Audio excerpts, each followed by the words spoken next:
आखिर ये मैना देवी ने ऐसा क्या कर्म किया था या किस आशीर्वाद के कारण ये जगत की माता उनकी कन्या बन गई?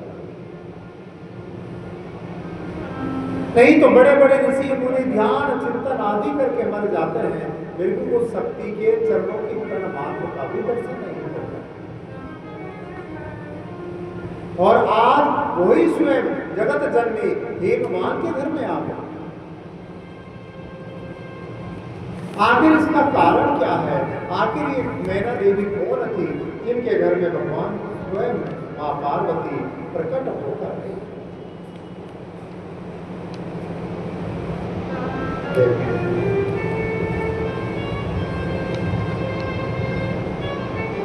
सूत जी महाराज कहते हैं, राजा मैंने तुम्हें पहले ही बताया था कि दक्ष के 60 कन्या और उन 60 कन्याओं में से एक कन्या जिसका नाम श्वेता महारानी, वो पितरों को प्रदान कर, और उन्हीं मनु के घर में उन्हीं श्वेता के गर्भ से 3 कन्याओं का जन्म। जो सबसे बड़ी कन्या थी उसका नाम मैना महारानी, दूसरी का नाम धन्य माता और तीसरी का नाम कलावती।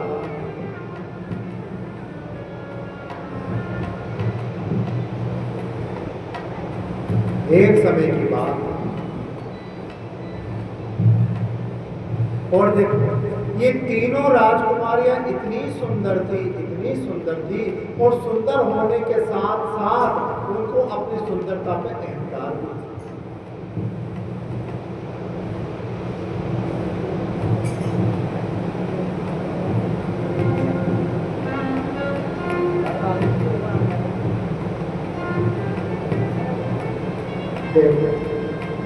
कई प्रकार का मनुष्यों में अहंकार हो जाता है।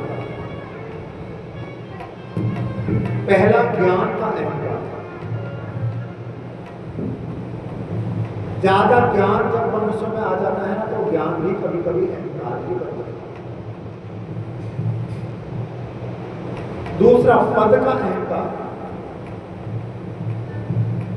हम ऑफिसर बन गए, हम प्रधानमंत्री बन गए, हम मुख्यमंत्री बन गए, हम सुप्रीम कोर्ट पे आ गए, हम जज बन गए। मतलब एक पद जो होता है, पद भी कभी कभी उस अहंकार का कारण होता है। कितनी कथाएं आती है, देखो इंद्र को भी कई बार अपने पद का अहंकार हुआ, कितनी ही बार। ज्यादा ऊंचा पद भी मनुष्य को अहंकार ही पैदा करता है।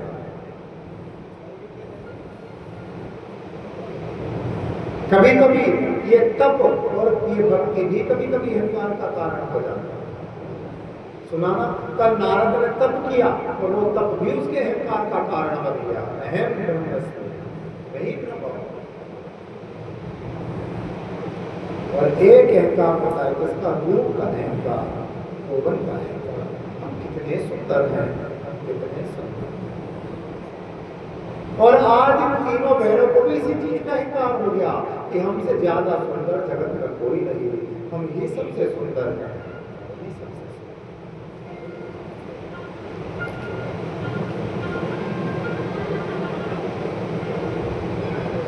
एक दिन की बात, ब्रह्मा जी के 4 मानस पुत्र कौन? सनकादिक ऋषि एक दिन भ्रमण करते करते और पितरों के घर में प्रवेश किया। पितराज ने प्रणाम किया, श्वेता ने प्रणाम किया, लेकिन उनकी तीनों कन्या वहां पे खड़ी रही, पर अभिमान के कारण प्रणाम नहीं कर। देखो संतों का मान क्या है और संतों का अपमान। कभी घर में ब्राह्मण आए, गुरु आए, संत आए, उनको खड़े होकर प्रणाम कर लो, केवल यही संतों का मान है। संतों को आप लोगों से क्या चाहिए भाई? केवल मान सम्मान ही तो चाहिए। कभी हम किसी ब्राह्मणों को घर में बुलाएं तो हमारा पूरा परिवार उनके चरणों में वंदन कर ले, यही उनका सम्मान। पर आजकल तो बात ही अलग हो गई। ब्राह्मणों को बुला तो लेते हैं, माता पिता प्रणाम कर लेते बच्चों को। बच्चे कहाँ हैं? महाराज बच्चे पढ़ाई कर रहे हैं, कमरे में बैठे। क्या बच्चों के पास इतना भी टाइम नहीं कि आके ब्राह्मणों को प्रणाम कर सकते? क्या महाराज IAS की तैयारी कर रहा है ना, टाइम ही नहीं मिलता छोड़। और भले ही अंदर बैठा बैठा 24 घंटा इंस्टाग्राम पर चलाता रहेगा, उसका टाइम है। पर संतों को, गुरु को वर्णन करने का समय। और इस पर गलती किसकी है? क्या बच्चों की गलती है? क्या नहीं, सबसे बड़ी गलती उनके माँ बाप की। कहना चाहिए बेटा 2 मिनट पढ़ाई छोड़ दो, कोई ब्राह्मण आए, संत आए, प्रणाम।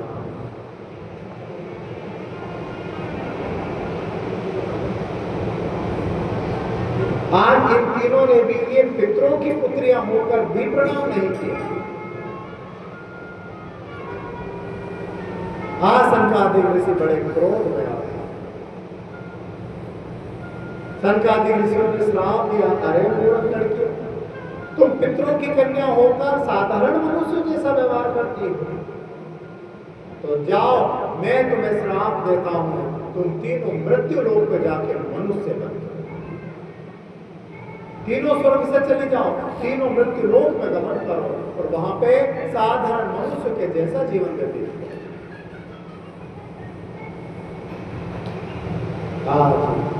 तीनों राजकुमार चरणों में आके सनकादिक ऋषियों की गुरुदेव हमसे गलती हो गई, अपराध को क्षमा। केवल इतना कह के वंदन किया और सनकादिक ऋषि प्रसन्न भी हो गए। इसीलिए तो संतों के लिए कहा गया है, संत कैसे हैं? कपल भर में कैसे जैसे दूध में उफान आता है, ऐसा ही क्रोध करते हैं। और थोड़ा सा छींटा देने पे जैसे पानी दूध बैठ जाता है, ऐसे ही संतों का क्रोध। एक क्षण में क्रोध, एक ही क्षण में क्रोध शांत भी हो।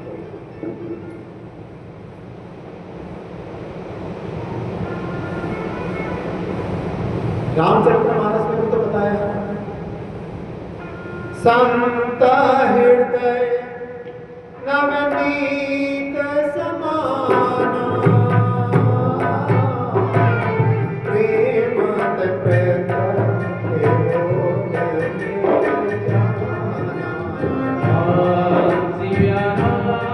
सिया राम जय जय राम, ओ राम सिया राम जय जय राम।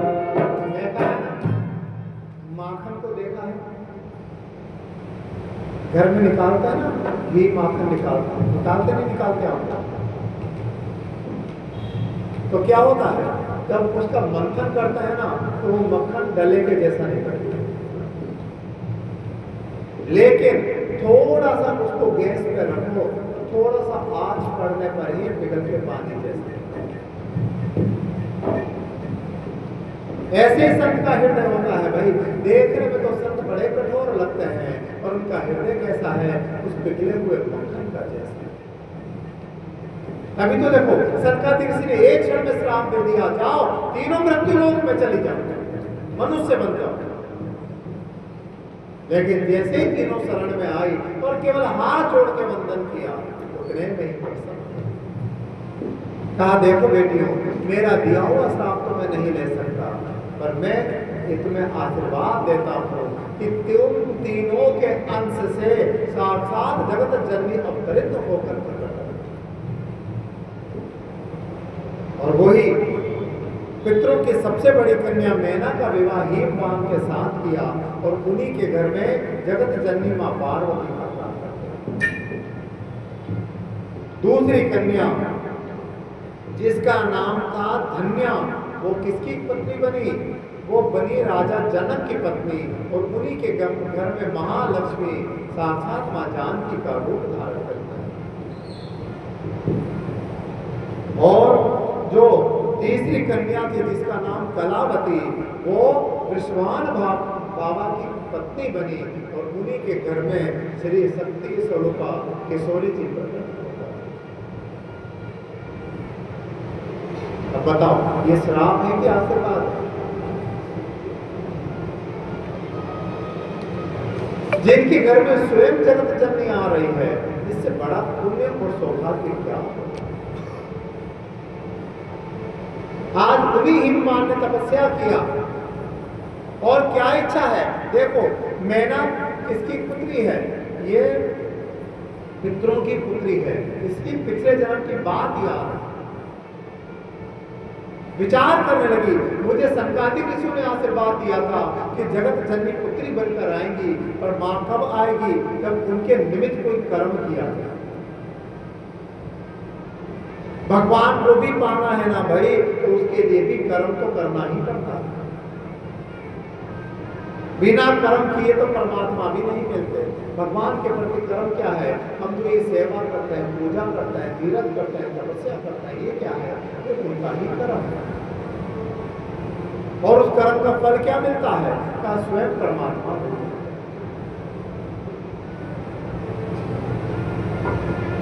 घोर तपस्या किया, कई दिनों तक तपस्या की, और उन्हीं के घर में मां जगत जननी पार्वती के रूप में अवतरित होकर एक पुत्र हुआ जिसका नाम मैनाक और दूसरी कन्या का नाम पार्वती, उमा।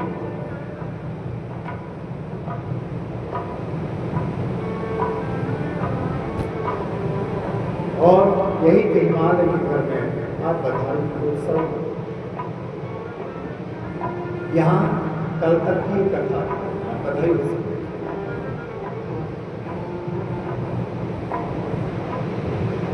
आप तो कथा तो बड़े प्रेम से सुनते हो, ये तो बड़ी अच्छी बात है, और संख्या में भी बहुत आते हैं। आज पता नहीं कन्यादान देने के चक्कर में कम आए, वो बात अलग है, बाकी कल तक तो बहुत अच्छी आई। इसमें दोस्त भी किसी का नहीं, ये जयपुर के पानी का ही दोस्त है। सही है, हाँ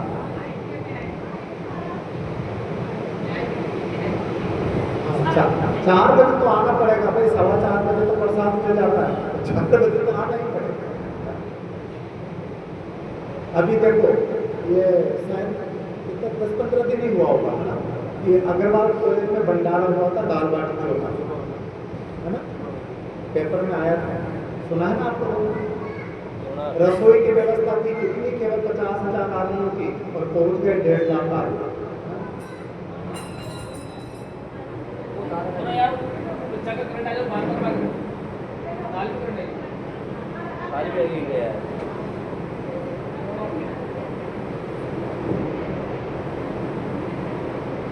और उस माहौल को देखने के अग्रवाल फार्म जाना, अग्रवाल कॉलेज जाने की तरफ क्या दिक्कत, देखना नहीं क्या, कितनी अच्छी व्यवस्था की आपके लोगों ने। इतनी तो उम्मीद नहीं थी मुझे कि तुम लास्ट में इतनी व्यवस्था को सुंदर कर दो।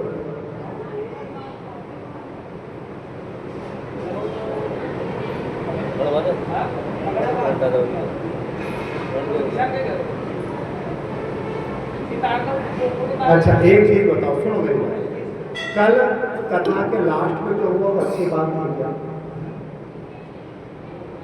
कथा के अंत में जैसे आप लोगों ने व्यवस्था किया वो अच्छी बात नहीं क्या।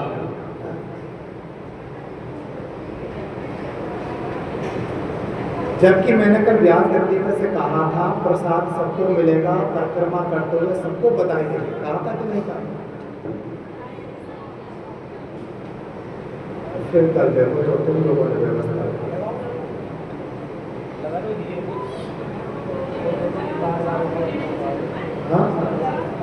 उछाल के चक्कर में नहीं, कई माता बहनों ने सोचा कि बिस्किट तो के लिखता है कि महाराज जी बोरा भर के लेने का, उनको दे नहीं तो ये भी तो टेंशन है।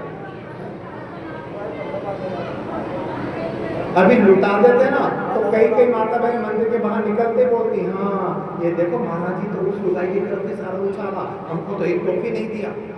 यही तुम्हारी औरतों में से भी 2-4 लोग बाहर जाते बोलते,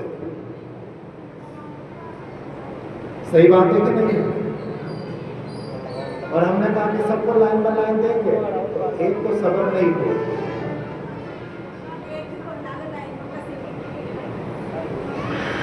अब इसलिए आज की व्यवस्था यही रहेगी, 56 भोग लगेगा, महिला मंडल की जैसी इच्छा हो वैसा करना, और जैसी तुम्हारी इच्छा हो, चाहे यहाँ लूट के ले जाओ, चाहे गेट के बाहर से ले जाओ, तुम जानो तुम्हारा प्रसाद जानो। क्यों व्यवस्था बनाना जब तुम लोग ही व्यवस्था नहीं चाहते हो? बस हर काम नियम से होता है ना, तो आनंद आता है जब। अब देखिए, प्रसाद पैरों में आना भी पाप होता है। सुनी नहीं कि सत्यनारायण भगवान की कथा? सुनी है ना?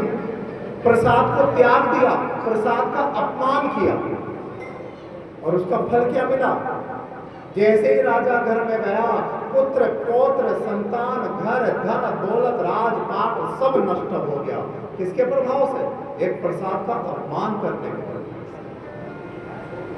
और हमारे तो रोज देखो प्रसाद पैरों में आता है, क्या इससे भगवान प्रसन्न होंगे तुमसे? चाहे तुम 10-10 अभिषेक करवा दो शिव जी का, चाहे तुम गंगा की गंगा धार माथे पर डाल दो, फिर भी शिव कभी प्रसन्न नहीं। जब हम शिव की वस्तु का मान नहीं कर सकते, भगवान का कृपा कैसे? और ये तो अपना सबका मिलके काम है, कोई पर्सनल कथा थोड़ी ना। ये तो आप सबने प्रेम से सहयोग किया, आप सब माता बहनों के सहयोग से इतना बड़ा आयोजन हो। और कोई कभी नहीं, सुनने भी आती है, बड़े प्रेम से सुनती है, ये बात तो कहना पड़ेगा। इधर की माता बहन कोई बात नहीं करती, इधर का तो स्टाफ अभी आया नहीं, इधर की तो कोई बात नहीं करती।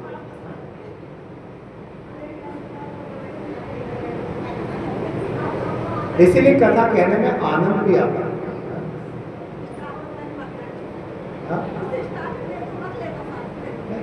बात नहीं, लेकिन जो बात है वो बात। हर कार्य का नियम हो, हर कार्य मर्यादित हो।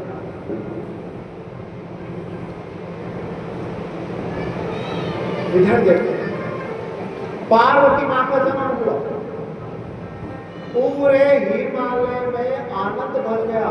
मानो कि देखो, एक एक हिमालय के पत्थर के अंदर हजारों मणियां अपने आप प्रकट होने लगी। उस हिमालय का तेज ऐसा हो गया, मानो कि स्वर्ग की संपत्ति उतर के ही धरती पे आ गया।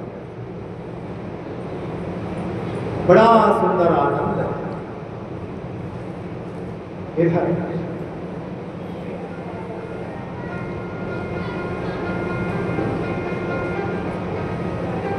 आज कन्या थोड़ी सी बड़ी हुई, अभी तक कन्या का कोई नाम नहीं रखा। मैना देवी क्या नाम से बुलाती है मां पार्वती को? केवल उमा।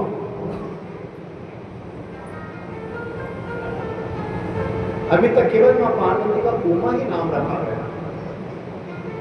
ये मां पार्वती का सबसे पहला नाम। शंकर भगवान ने भी कई बार पार्वती को उमा कहा, उमा कहूं मैं अनुभव भला।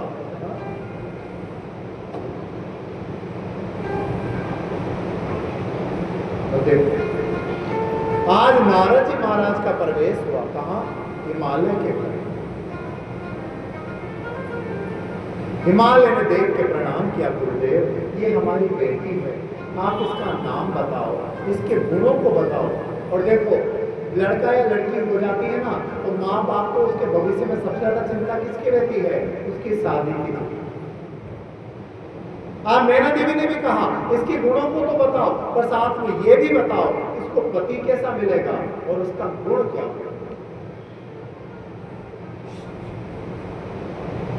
तो आज नारद जी महाराज कहते हैं,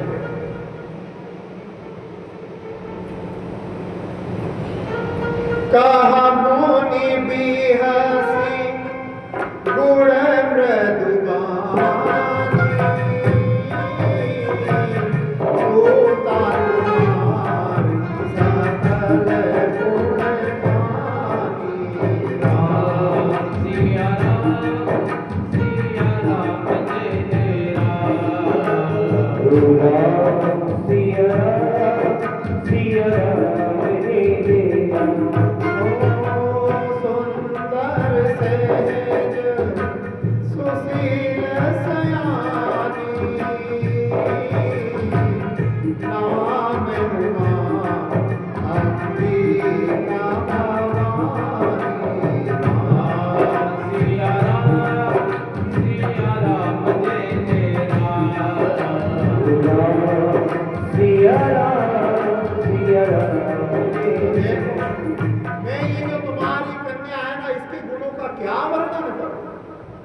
इसकी तो लीला भी अनंत है और इसकी तो महिमा भी अनंत है। बड़े बड़े देवी देवता ऋषि मुनि जिसका चिंतन नहीं कर सकते, वो स्वयं प्रकृति भी तुम्हारी कन्या बनकर आई।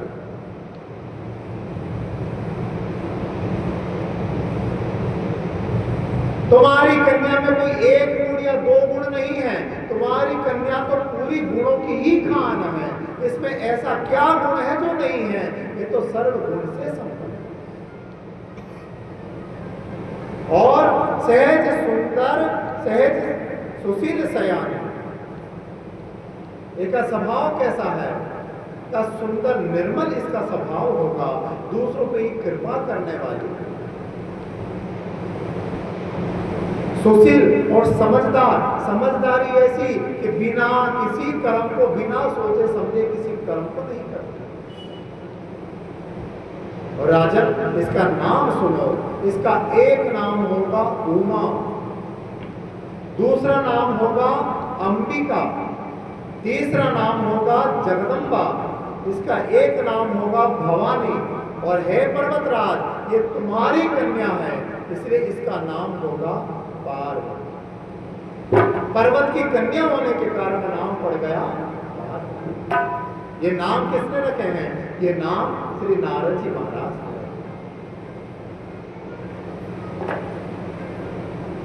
फिर इसका दूसरा गुण क्या होगा? इसका दूसरा सबसे बड़ा गुण होगा कि सब लक्षण संपन्न कुमारी, कोई संतन प्रिय ही प्यारी।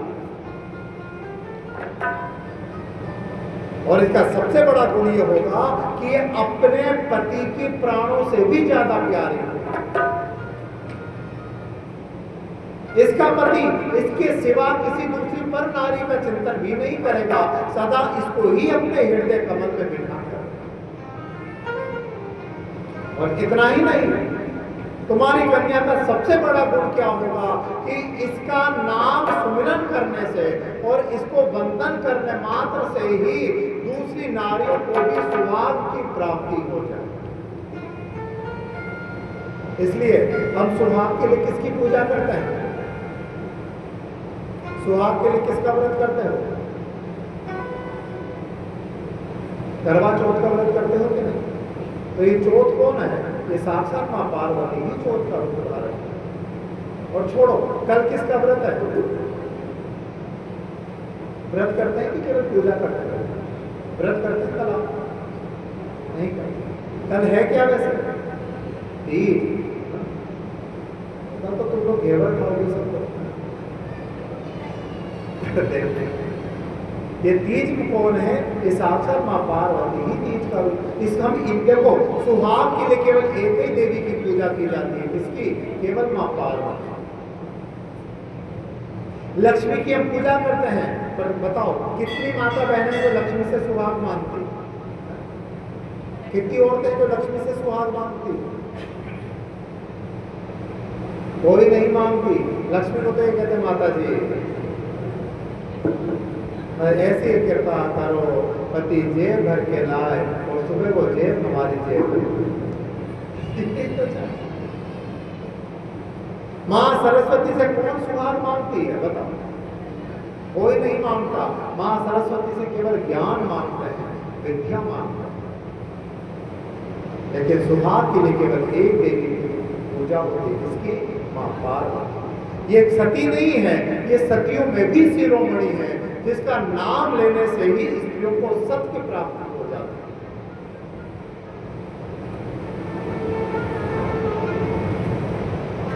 और सुनो, इसको जो पति मिलेगा वो इसका सुहाग भी सदा अमर होगा, वो कभी मरने वाला नहीं। माँ बाप के बच्चियां बड़ी होने लगती है ना, तो माँ बाप को सबसे बड़ी चिंता क्या होती है कि हमारी बेटी के कारण कोई हमारा नाम खराब नहीं। चिंता रहती है। बेटी बाहर भी जाती है तो भी चिंता रहती है, बेटी बाहर जा रही है कोई गलत काम नहीं होती है कि नहीं? लेकिन नारद कहते हैं पर्वतराज तुम चिंता मत करना, तुम्हें कैसी बेटी मिलेगी? का एही ते जसु पहई पितु माता, जिसका नाम से माता पिता को यश मिलेगा। ये तुम्हारे यश को घटाने वाली नहीं होगी, ये तुम्हारे यश को दिनों दिन बढ़ाने वाली होगी। इसके नाम के कारण जगत तुम्हारे नाम की पूजा करेगा। ऐसी तुम्हारी कन्या होगी।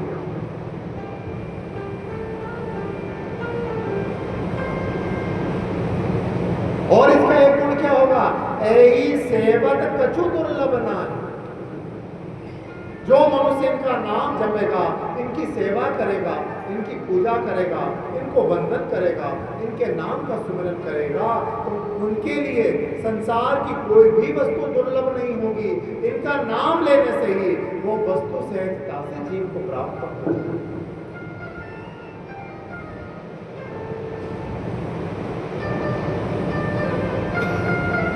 और इनका नाम लेने से ही स्त्रियां अपने पतिव्रत धर्म जैसी तीखी तलवारों पे भी केवल इनके नाम मात्र से ही पार हो जाएगी। ये स्त्रियों के सब को सदा बढ़ाने वाली।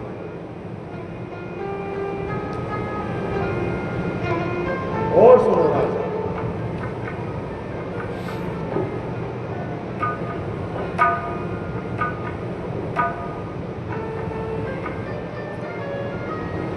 ऐसे तो देखो राजा, तुम्हारी बेटी में सर्वगुण संपन्न है, और फिर भी इसमें 2-4 अवगुण भी है।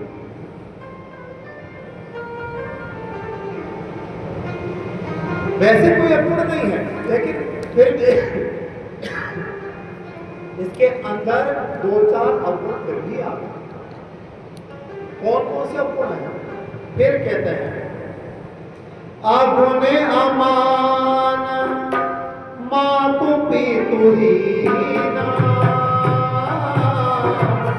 उदासीना सब संशय छीना।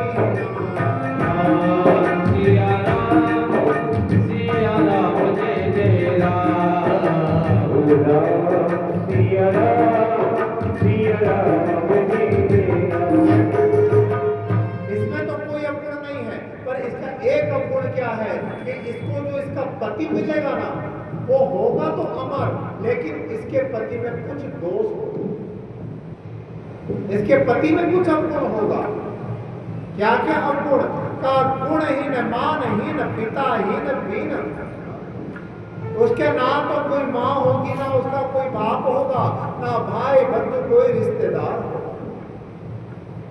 उदासीन होगा, यानी संसार के मोह से सदा परे होगा, उसको संसार की कोई परवाह नहीं।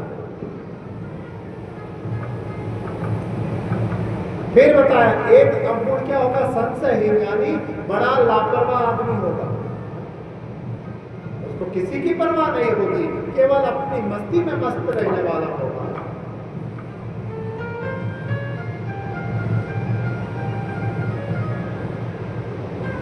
जोगी जटिल काम मना नगन अमंगल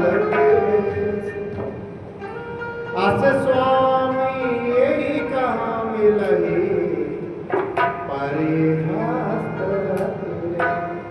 इसके हाथ की रेखा बता रही। कौन कहते हैं? नारद मां पार्वती के हाथ को पकड़ के बता रहे हैं। फिर इसके पति का एक अवगुण क्या होगा? वो योगी होगा, वो संसार में रहने वाला नहीं होगा, संसार से विरक्त होने वाला। उसके शरीर पे बड़ी बड़ी जटाएं होगी, और निष्काम हृदय, यानी उसके हृदय में किसी वस्तु की कोई कामना ही नहीं होगी। बिना कामनाओं के उसका हृदय होगा। हम लोगों का भी हृदय निष्काम है क्या? आप लोगों का भी हृदय निष्काम है क्या? नहीं, हमारा किसी का हृदय निष्काम नहीं है भाई। हमारे हृदय में तो एक नहीं 1000 कामनाएं बसी हुई। एक पूरी हो जाए तो दूसरी पैदा हो जाती है, दूसरी हो जाए तो तीसरी पैदा हो जाती है। ये कामनाएं कभी खत्म नहीं होती।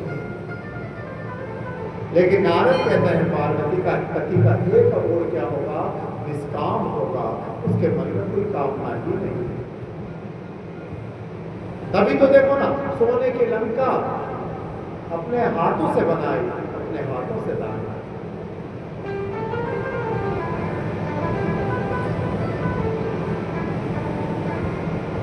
फिर इसका एक अवगुण होगा क्या, वो नंगा होगा, यानी शरीर में कभी वस्त्रों को धारण करेगा, निवस्त्र रहेगा, केवल बागंबर आदि चर्मों को, पशुओं की खाल को ही अपना वस्त्र बनाकर धारण करेगा। उसमें ऐसा कोई भी स्वरूप नहीं होगा जो मंगल हो, उसका तो रूप ही अमंगल जैसा हो। देखा ना भगवान शिव का रूप कैसा है, देखा है कि नहीं भगवान शिव को? कथा नहीं आती है क्या? भगवान शिव चले गए कहा, गोकुल में भगवान कृष्ण का दर्शन करने, तो जसोदा ने दर्शन करवाया था, करवाया था क्या? क्यों नहीं करवाया? सबसे पहले जसोदा कहती तेरे को कैसे कराऊं, तेरा तो रूप ही अमंगल है।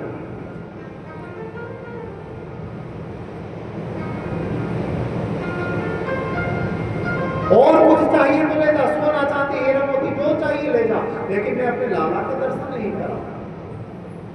सुनिए ना कथा, ना चाहिए तेरा सोना चांदी,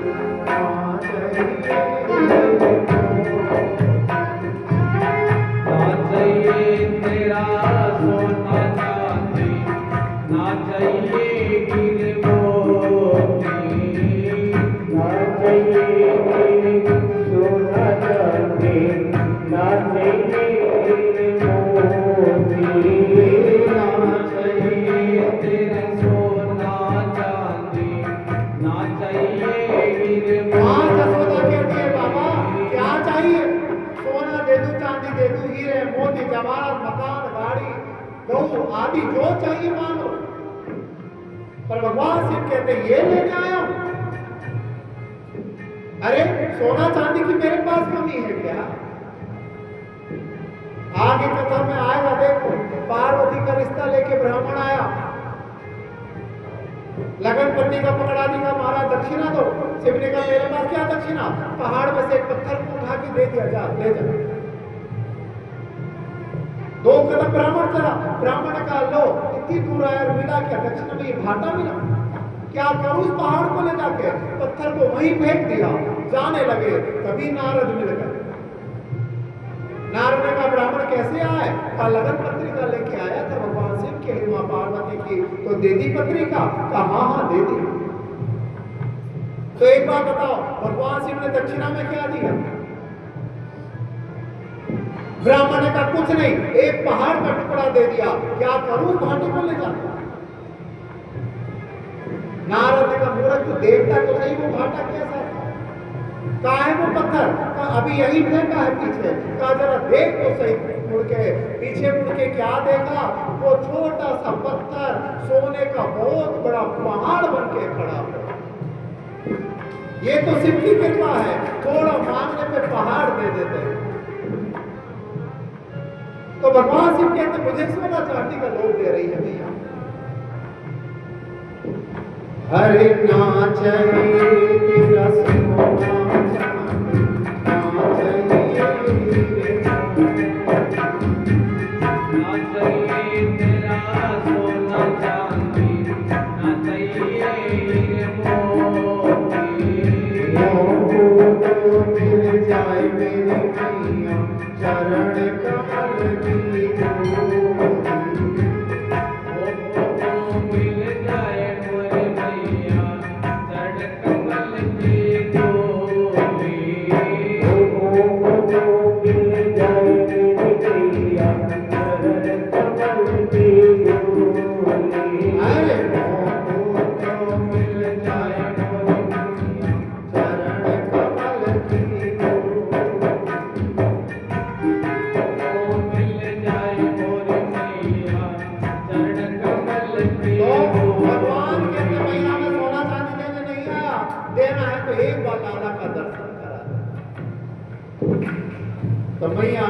कहती है बाबा मैं तुझे सब दे सकती हूँ, मैं सारी दुनिया को दर्शन करा सकती हूँ, पर तुझे नहीं करा सकती। क्यों? क्योंकि तेरा रूप ही अमंगल है। कैसा रूप है भगवान का? अरे तू जोगी तेरो रूप भयंकर दर्शन नाही। जोगी तेरो रूप भयंकर दर्शन नाही गोरी। तू जोगी तेरो रूप भयंकर दर्शन नहीं गोरी। आप देखो यशोदा एक ही रूप का वर्णन करती है, कैसे भगवान से? हरे जटा में गंगा माते चंदा कल सरपन की माला। जटा में गंगा मात चंदा कल सरपन की माला। जटा में गंगा माते चंदा कल सरपन की माला। जटा में गंगा मात चंदा कल सरपन की माला। अंगे अंग तेरे भस्म रखी है संग मूर्तन की माला। अंग अंग तेरे भस्म रंगी है संग मुंडन की माला। अंग अंग तेरे भस्म रखी है संग मूर्तन की माला। अंग अंग तेरे भस्म रंगी है संग मुंडन की माला। बोले ना वो सोले जग बाबा दर्शन नाही होती। लेना हो सो ले रे बाबा। तेरो मेरे बाबा दर्शन नहीं गोरी। हमको ना चाहिए तेरा सोना चांदी, ना चाहिए हीरे मोती। ना चाहिए तेरा सोना चांदी, ना चाहिए हीरे और मोती। ऐसा तो भगवान का रूप है, अंग अंग में मुर्दे की राख लगाते हैं, मुंडों की माला का श्रृंगार करते हैं, बड़े बड़े सांप उनके श्रृंगार बन के अंग में चिपके रहते हैं। अभी महाकाल के गए थे ना आप लोग? उज्जैन गए हैं सब लोग? महाकाल का दर्शन किया है? महाकाल के सुबह सुबह आरती होती है, किसकी? भस्म आरती। अब आजकल तो नहीं होता, नहीं पहले के समय में ताजा मुर्दे के राग से भगवान शिव की पूजा हुआ था। अब आजकल तो छान गौ माता के छाने को जला कर उसके राग से ही करते थे, लेकिन पहले देखो। और महाकाल की ऐसी कृपा भी थी, नित्य नया मुर्दा उनके उस शमशान की जगह फिक्स है, हर शमशान का भी नहीं, महाकाल का शमशान फिक्स है। नित्य एक न एक मुर्दा अपने आप वहां पे आता, लोग लाते उसको जलाते, फिर उसके राख को पानी में धोते थे, ऐसा नहीं कि डायरेक्ट चढ़ाते, फिर उसको सुखाते, फिर उसको पीसते, फिर उसका अभिषेक नित्य भगवान शिव के कपड़े से। गर्भवती स्त्रियों को भस्म आरती देखा नहीं चाहिए, भस्म आरती में गर्भवती स्त्रियों को नहीं जाना चाहिए। बाकी सभी को वो आरती का दर्शन हो तो बड़ा सौभाग्य की बात है।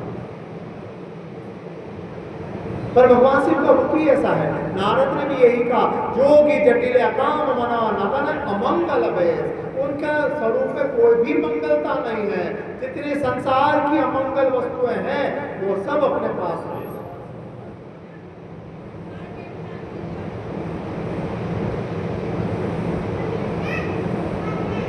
आज अब विचार करो, तुम्हार को कह दें कि देखो तुम्हें तुम्हारी बेटी के लिए छोरा भीख मंगा मिलेगा, इसके बाद खाने के लिए रोटी नहीं, खुद का मकान नहीं होगा, यूं ही सड़क पे पड़ा रहेगा, तुम अपनी बेटी का शादी करोगे ऐसे कैसा? आजकल तो बेटी 10वीं पास हो पर लड़का हमको डॉक्टर नहीं चाहिए, आजकल की रीति है कि नहीं, बोलो। आजकल इसीलिए बेटियों का घर परिवार चलता है। परिवार चलने के लिए सबसे बड़ा एक कारण होता है क्या, लड़की का अपने घर में मोह है कि नहीं? सही बात है कि नहीं?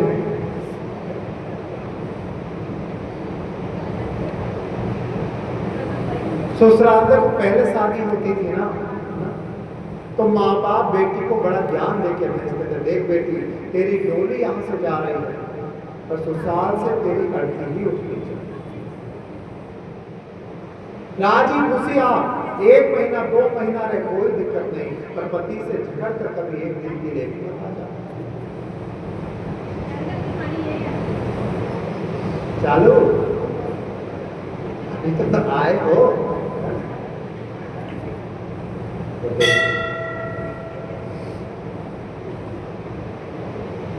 और आजकल क्या हो गया, आजकल का तो सिस्टम ही अलग हो गया। आजकल तो छोरी फोन करती, मम्मी यहाँ पे देखो ना, दिन भर मुझे काम करना पड़ता है, मेरी सासू तो कोई काम को हाथ ही नहीं लगाती। फिर उधर जब फोन मम्मी कह रही तो एक काम कर, तो आ जा 4-5 दिन के कल्ले की नौकरी अपना करेगी। फिर छोरी फोन करेगी, मम्मी देवर की शादी होने वाली है। मम्मी कहेगी देख देवर की शादी हो तो तेरा गहना मत दे देना डोगरी के हाथ में, कहीं तेरी दोरानी को चढ़ा दे, अपना अपने पास ही रखना, नहीं तो मेरे पास ला के रख दे। छोरी ने तो बेचारी ने एक दिन मम्मी का दिया गहना नहीं पहना, लेकिन मम्मी तो शादी पार्टी में जाती तो छोरी के ससुराल का ही पहन के जाती। ऐसा परिवार कभी नहीं चल सकता जिसमें माँ बाप अपनी बेटी के ससुराल में हस्तक्षेप। 2 जनों को कभी घर में हस्तक्षेप नहीं करना चाहिए। अगर लड़की की शादी हो जाए तो लड़की को कभी अपने भाई भाभी के परिवार में नहीं बोलना चाहिए, और बेटी की शादी हो जाए तो उसके माँ बाप को कभी बेटी के ससुराल के बीच में।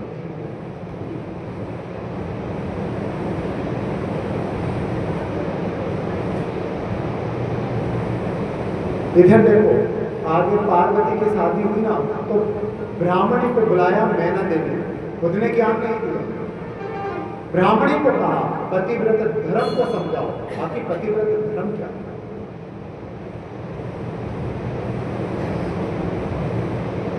क्योंकि जब तक नारी पतिव्रत धर्म कैसा है, कोई ज्यादा कठिन नहीं है। पतिव्रत धर्म के लिए बस एक सबसे बड़ी बात कह दी, क्या पतिव्रता नारी को क्या करना चाहिए, स्वप्न में भी कभी पर पुरुष का चिंतन नहीं कर, वास्तव में भी नहीं और स्वप्न में भी नहीं। सपने में भी अगर पतिव्रता नारी के कोई पराय पुरुष आ गया तो उस नारी का सतीत्व ऐसे नष्ट हो जाता है जैसे अग्नि में कागज नष्ट हो जाता है। फिर उस नारी को करोड़ों वर्षों तक नरक में भोगना ही भोगना पड़ेगा, इस पर कोई संशय नहीं। कई लोग तो कहते हैं किसने देखा, स्वर्ग नरक सब यहीं पे है, कहते हैं कि नहीं कहते हैं? और सही बात है ना, सब यही है, ऊपर तो कुछ भी नहीं है, ऊपर कुछ है कि नहीं है? कुछ भी नहीं है, सब यही है। ऊपर स्वर्ग नरक है, इस बात का प्रमाण क्या है? देखो, मनुष्य अनजाने में जो पाप करता है या छोटे मोटे कोई गलती से जो पाप हो जाते हैं, उसका प्रायश्चित धरती पे ही करना होगा। हमको जो ये कष्ट भोगना पड़ रहा है, हमको जो ये संकट आ रहे हैं, हमारे जीवन में जो ये दुख आ रहे हैं, ये किसका परिणाम है? हमने इस जीवन में जो अनजाने में छोटे मोटे पाप किए हैं ना, ये उसका फल है। अभी बड़े बड़े पापों की तो गिनती ही नहीं। शिव महापुराण की कथाओं में भी आया है, शिव महापुराण में 108 प्रकार के नरक बताए। गरुड़ पुराण में 22 प्रकार का नरक बताया, भागवत में 24 प्रकार के नरक बताए और शिव महापुराण में 108 प्रकार के नरक बताए।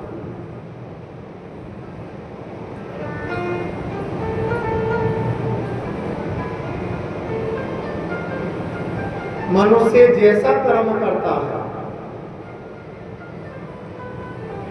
वैसा वैसा इस मनुष्य को कर्म का फल भोगना।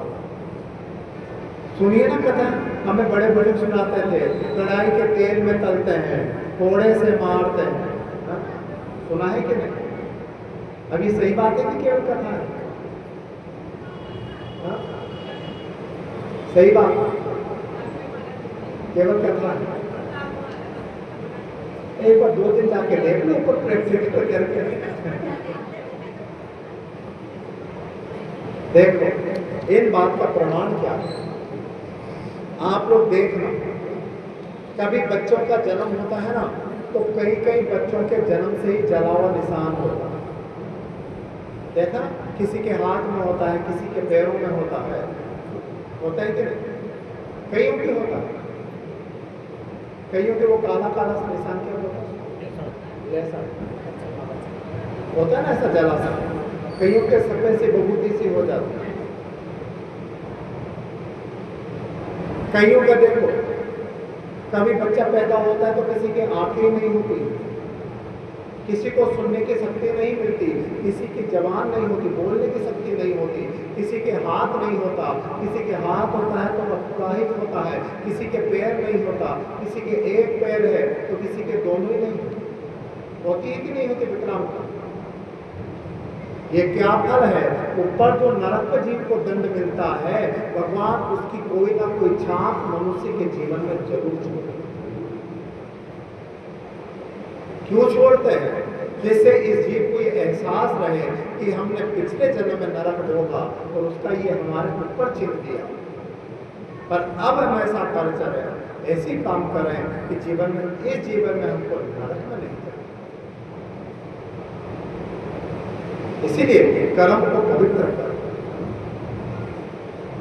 तो 108 प्रकार के नरक बता दी शिव महापुराण में, तो हर एक एक छोटे से छोटा कर्म यदि गलत हो जाए तो वो भी नरक कर जाए।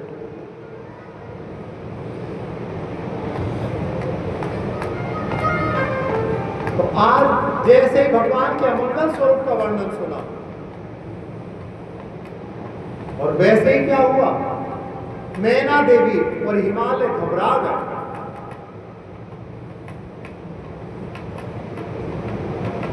तो इधर देखो, राजा रानी को तो चिंता हो गई, लेकिन पार्वती मुस्कुरा गई, क्योंकि उसको पता है कि मेरा प्रीत कौन है, मेरे पति कौन है।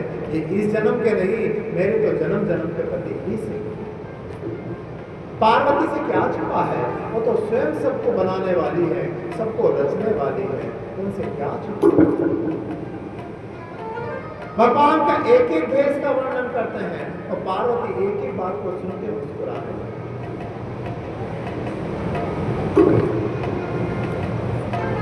इधर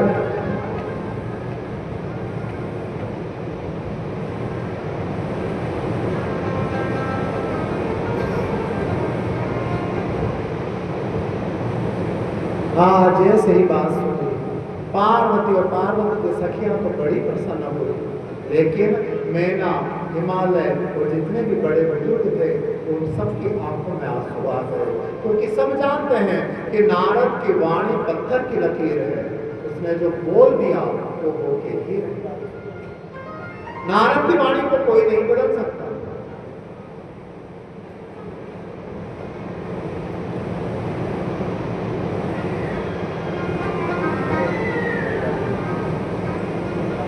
एक एक बार मैना विचार करने लगा।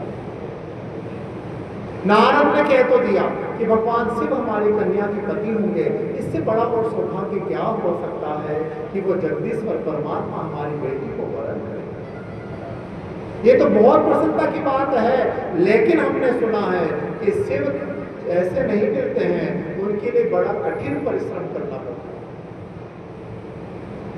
और हमारी छोटी कोमल सी बेटी ऐसे कठिन परिश्रम को कैसे कर पाए?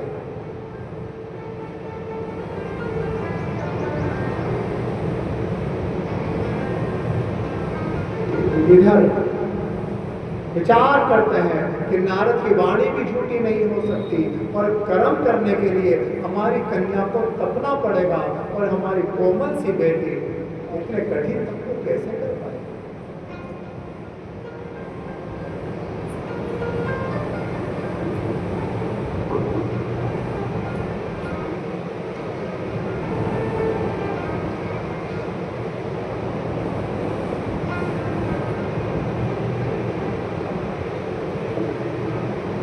आज मैना और हिमवान कहने लगे, नारद आपने जो कहा है हमें पता है कि देवी देवता पशु पक्षी दानव भी आपकी कही हुई वाणी को बदल नहीं सकते, पर ऐसा कोई उपाय हो कि जिससे हमारी कन्या को सिर्फ सरलता से मिल जाए, उसका कोई उपाय बताओ। नारद ने कहा, देखो देवी हिमवान, मैं एक उपाय जानता हूं। क्या? देखो, जैसे भगवान विष्णु शेषनाग की सैया पर सोते हैं तो भी पंडित भगवान विष्णु में कभी दोष नहीं देखते।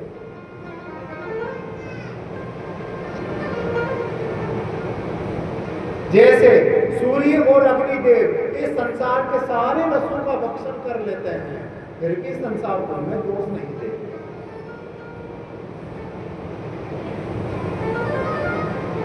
जैसे गंगा जी है ना, गंगा जी में अच्छा जल भी बहता है और देखा नहीं क्या नाली देखा ना, गंगा जी के अंदर पहले पेपर में कितना आया था, लोगों ने गटर की लाइन भी निकाल दिया, फैक्ट्रियों की लाइन भी निकाल दी।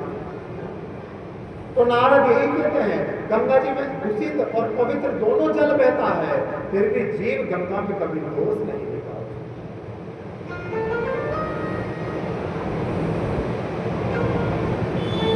इसी प्रकार और देखो, जैसे संत और ब्राह्मण लोग मदिरा के अंदर कभी भी गंगा की कल्पना करके उसको नहीं पीते। हे राजन, लेकिन क्या होता है, अगर उसी मदिरा की बोतलों को गंगा जी में खाली कर दो तो फिर वो मदिरा भी पवित्र होकर बहनेगा, फिर उस मदिरा का दोष नहीं देखा जाता है, फिर वो भी पवित्र होकर गंगा ही कहलाता है। उसी प्रकार भगवान शिव में अनेकों अमंगल कारक हैं, लेकिन उन शिव का नाम लेने मात्र से ही वो अमंगल भी जीव के लिए सदा मंगल ही बनता है।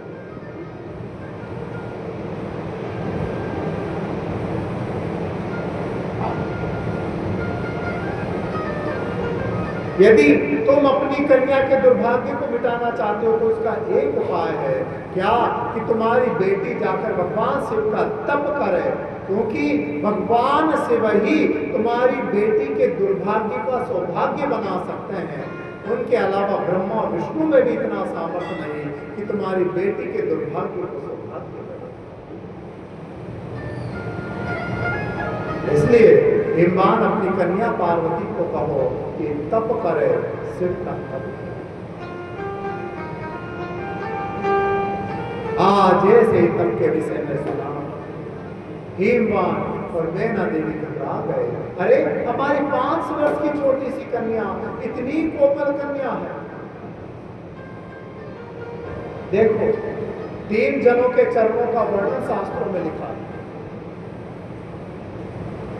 मां जानकी के चरणों का वर्णन किया किसमें? वाल्मीकि रामायण में, श्रुत कीर्ति रामायण में। ब्रज के कई ब्रज विलास आदि कई ऐसे ग्रंथ हैं जिनमें राधा रानी के चरणों का वर्णन है। और देवी भागवत में उस महादेवी के चरणों का वर्णन है। कैसे चरण है? का इतने छोटे छोटे कोमल चरण हैं कि यदि माँ जगत जननी माँ पार्वती धरती पे भी अपने पैरों को रख देती थी ना, तो उनके पैरों में से रक्त की धार निकलने लगती है। इतना ही नहीं, यदि गलती से कोई फूल की पंखड़ी भी उनके पैरों में लग जाए तो माँ पार्वती के पैरों में चोट लग जाती है। जब माँ पार्वती चलती थी तो उनके चरणों में कमल के फूल का पराग बिछाया जाता था, क्योंकि कमल की पंखुड़ी लगने से ही उनके चरणों में चोट लगकर रक्त निकलने लगा। इतनी कोमल है पार्वती।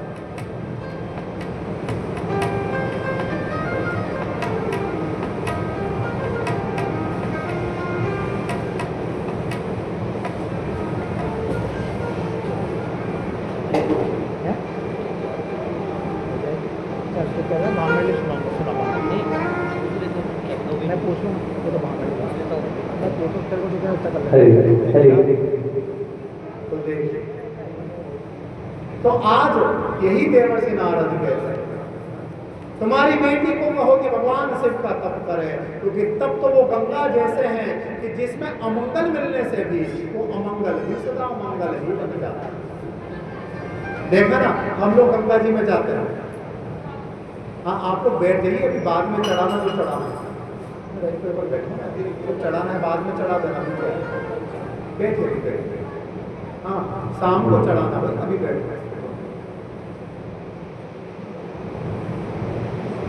तो देखो ना, गंगा जी में हम जाते हैं ना, तो गंगा जी में लोग क्या करते हैं, मुर्दे की राख पे डाल देते हैं, होता है, मुर्दे की अस्थियों को लेके जाते हैं गंगा जी में पटक देते हैं। फिर क्या गंगा जी उससे दूषित होती है क्या? का उससे दूषित नहीं होती, बल्कि अस्थियां गंगा में मिलने से वो अस्थियां भी पवित्र हो जाती। इसे नारद ने कहा तुम्हारी गंगा को कहो शिव का तप करे, क्योंकि वो ऐसे हैं जो अमंगल को भी मंगल करने वाले हैं, जिनका नाम सुमिरन करने मात्र से ही कल्याण के द्वार खुल जाते हैं, और वही तुम्हारी बेटी के दुर्भाग्य को सौभाग्य में बदल सकते हैं।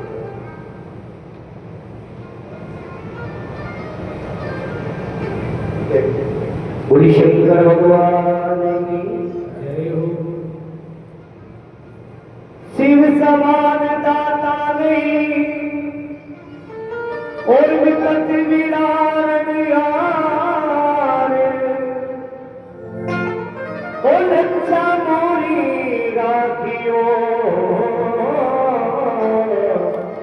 श्री गंगपति हसीवान।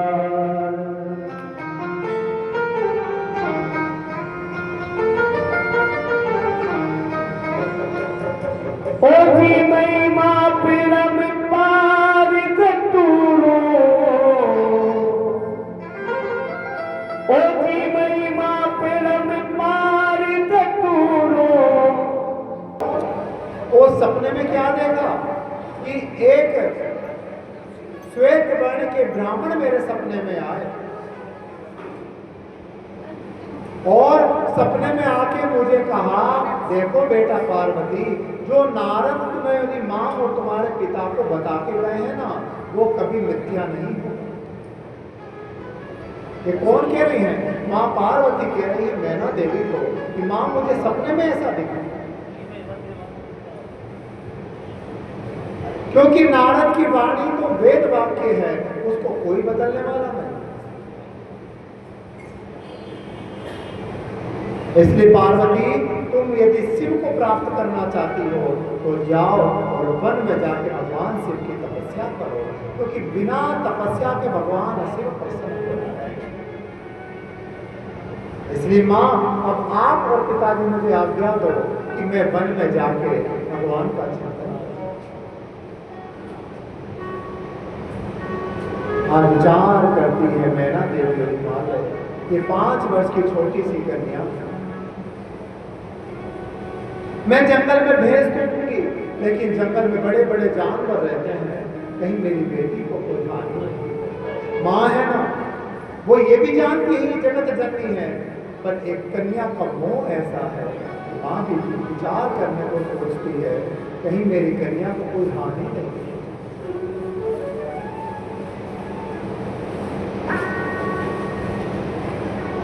लेकिन आज पार्वती बार बार जिद करती है नहीं माँ, आप मुझे आज्ञा दो ना, मैं वन में चली जाऊं, मैं वन में चली जाऊं।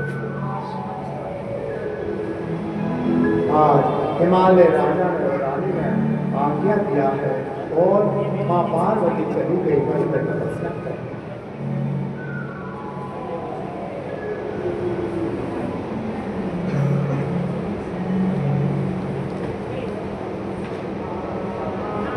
इधर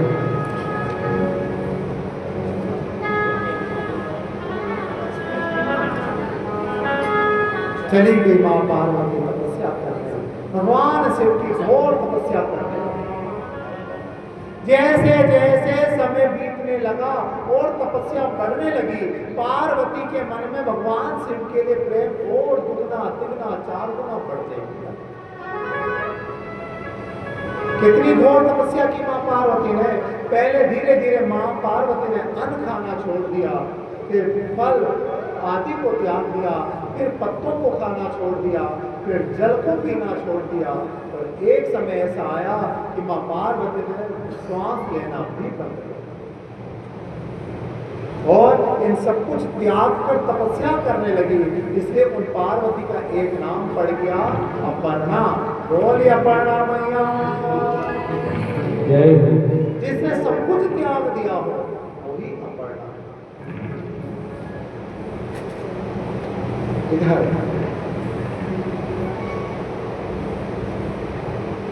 और इतना तप, उस तप के कारण मां पार्वती का पूरा शरीर काला पड़ गया, पूरा शरीर सूख गया। और देवी भागवत ने इसी कथा को बताया, उसी देवी का शरीर काला पड़ा, इसीलिए वही पार्वती एक रूप में काली के नाम से जगत में विख्यात हो गई। बोलिए काली मैया जय हो। तभी घोर आकाशवाणी हुई। आकाशवाणी से ब्रह्मा कहने लगा, अरे पार्वती, तेरी घोर तपस्या से हम प्रसन्न हैं। नारद ने जो तुम्हारे पति के विषय में कहा था वो सब गुण केवल मात्र भगवान शिव में है, शिव के अलावा तुम्हें वर्ण करने वाला कोई।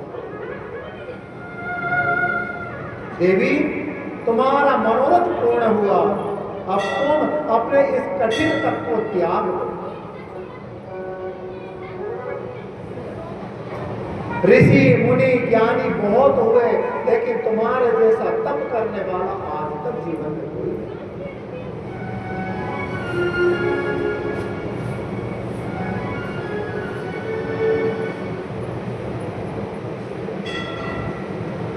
हे पार्वती,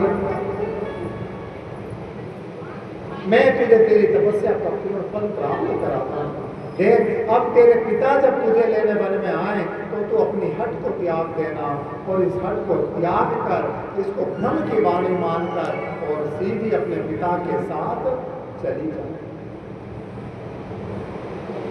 इस प्रकार आकाशवाणी को सुनकर मां पार्वती अत्यंत प्रसन्न हो।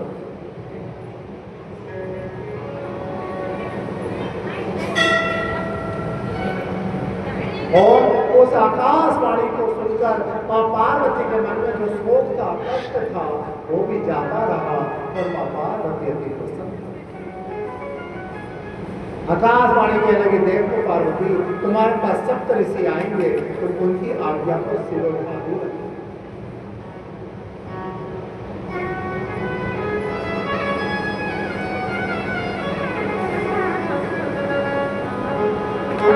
इधर आकाशवाणी मां पार्वती को आशीर्वाद देकर चुप हो।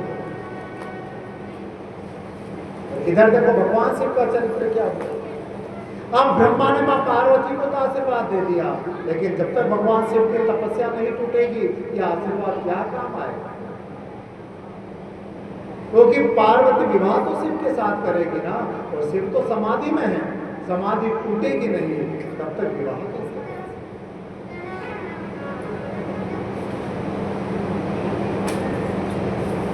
हाँ, सारे देवताओं ने कामदेव को बुलाया है, रति महारानी को साथ में बुलाया।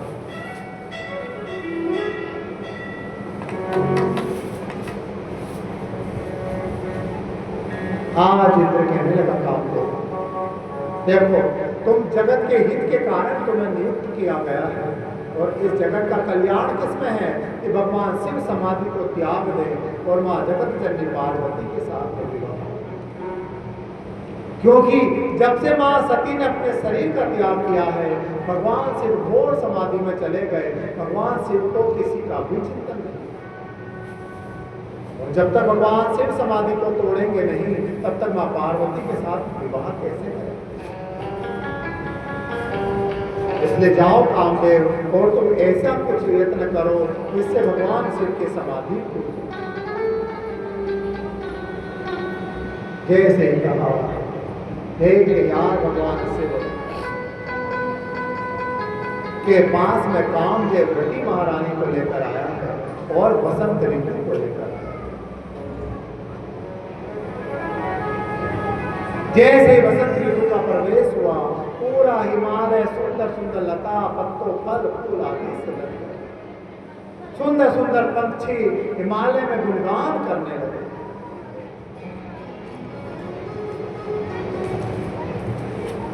आज कामदेव भी आया। कामदेव ने अनेक प्रकार से यत्न किया, नित्य गायन आदि के द्वारा भगवान शिव को रिझाने का प्रयत्न किया, पर भगवान शिव की समाधि पूरी थी।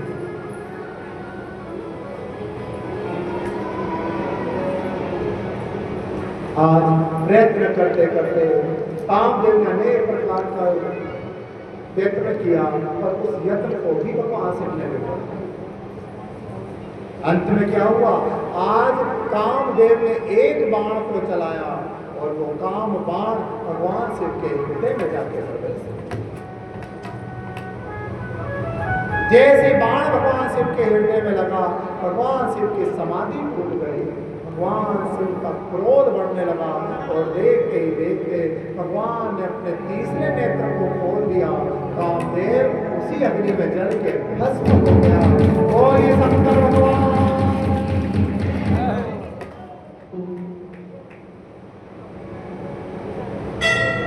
जैसे कामदेव जला, रति महारानी भगवान शिव के चरणों में आ।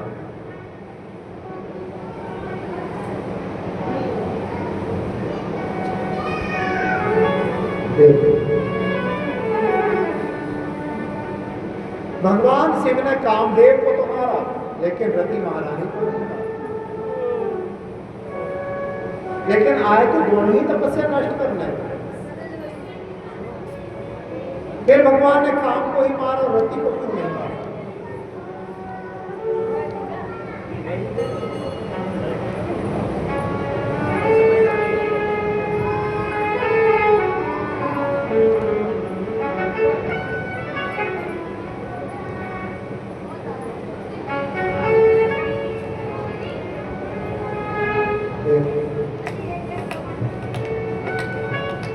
काम क्या है और रति क्या है?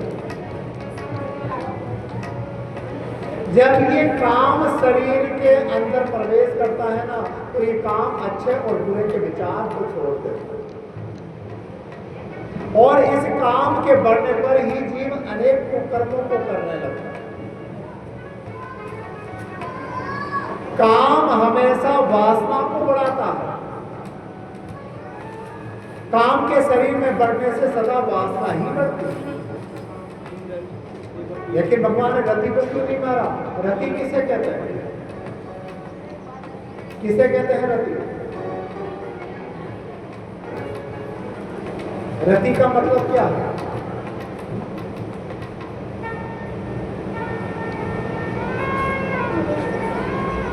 काम मारना चाहिए, पर रति को बढ़ाना चाहिए।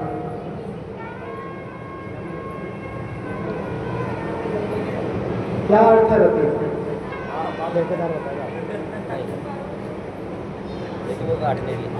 देख, रति क्या है? नवदा भक्ति में जब कहा तो यही तो कहा कि दूजी रति मति तथा प्रसाद। काम क्या है? काम वासना है और रति यानी प्रेम। शरीर से मारना है तो वासनाओं को मारो, इच्छाओं को मारो, कामनाओं को मारो, और बढ़ाना है तो इस शरीर में सदा ही प्रेम को। निर्मल मन जन सो मोहि पावा, मोहि कपट छल।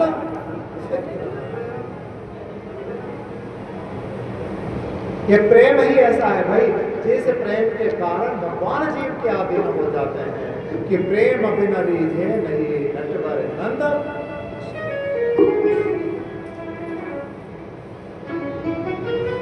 एक ये प्रेम ही तो है जिसके कारण भगवान भी जीव के अधीन हो जाते हैं।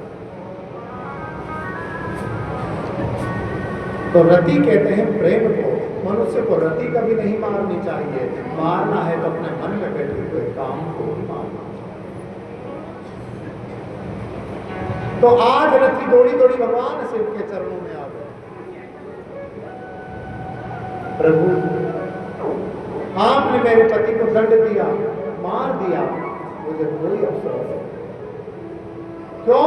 क्योंकि मेरे पति ने अपराध किया था और शास्त्रों में लिखा है कि तप करने वाले को, पूजा साधना करने वाले को कभी विक्षेप नहीं करना चाहिए।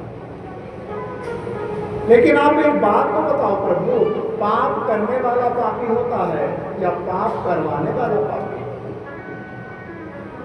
कौन होता है पापी? पाप करने वाला कि करवाने वाला? हाँ? नहीं, दोनों तो होते हैं, पर इनमें बड़ा कौन है अपराधी? पाप करने वाला, करवाने वाला।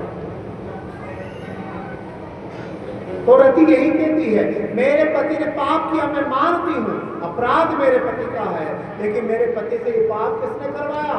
उस देवराज इंद्र।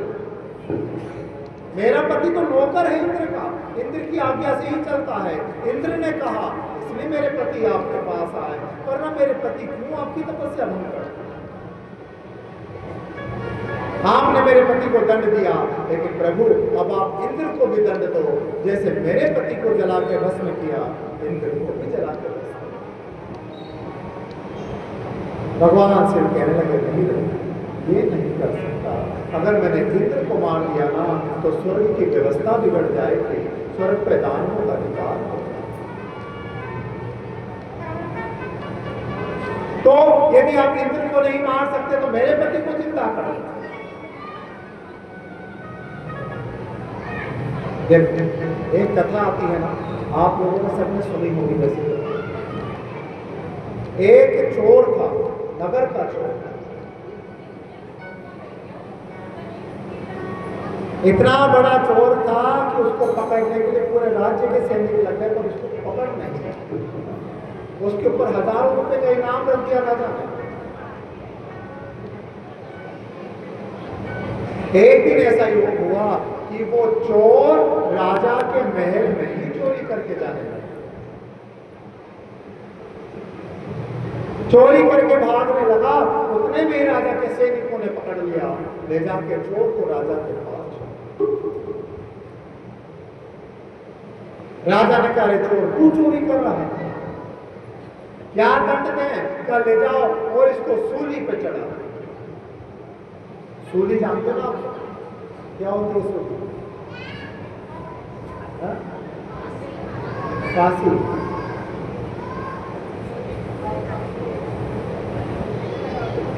जंतर मंतर देखा है आप लोगों ने? देखा है जंतर मंतर में सूली लगी हुई है, बिल्कुल पहनी होती है, सुई से भी पहनती है। उसके ऊपर मनुष्य को बिठाया जाता है और वो क्या करती है? धीरे धीरे धीरे उसके शरीर को फाड़ते फाड़ते सिर को फाड़ के बाहर निकलता है। ये होती है सूली की सजा। कब देंगे? कल प्रातः काल इसको सूली पे चढ़ाया जाएगा। राजा ने कहा, मरने वाले की अंतिम इच्छा पूछी जाती है, बता चोर तेरे मन में क्या है? चोर ने कहा, महाराज मेरे मन में एक इच्छा है कि मेरे आगे पीछे कोई नहीं, मेरी एक माँ है, मैं अपनी माँ से मिलना चाहता हूं। जेल में डाल दिया चोर को, उसकी माँ को बुलाया, तुम्हारे बेटे को कल सूली चढ़ेगी। माँ सोच लगी चोरा तो कल मर जाएगा और उसने सोना चांदी छुपा के रखा होगा, मुझे उसका पता बताने के लिए बुलाया। पहुंच गई जेल में। क्या हुआ बेटा? माँ, ये बहुत बड़े राज की बात है जो मैंने आज तक किसी को नहीं बताया, पर मैं तुझे बताना चाहता हूँ। कहो ना बेटा, क्या बताना? ऐसे नहीं माँ, अगर ऐसे बताऊंगा तो सब सुन लेंगे, तुम थोड़ा सा मेरे पास आओ, मैं बता दूं। थोड़ा पास आ गई, बोलो बेटा। का नहीं नहीं, और पास आओ, और पास करते करते माँ ने अपना कान जेल में लगा दिया। चोर को मौका मिला, कान को दांतों से पकड़ा और खींच के अलग किया। सिपाही दौड़े दौड़े राजा के पास गए, देखो महाराज, कल सूली चढ़ेगी, उसने एक पाप और कर दिया। क्या पाप किया? अपनी मां के ही काम करता। राजा ने बोला कि क्या किया तूने?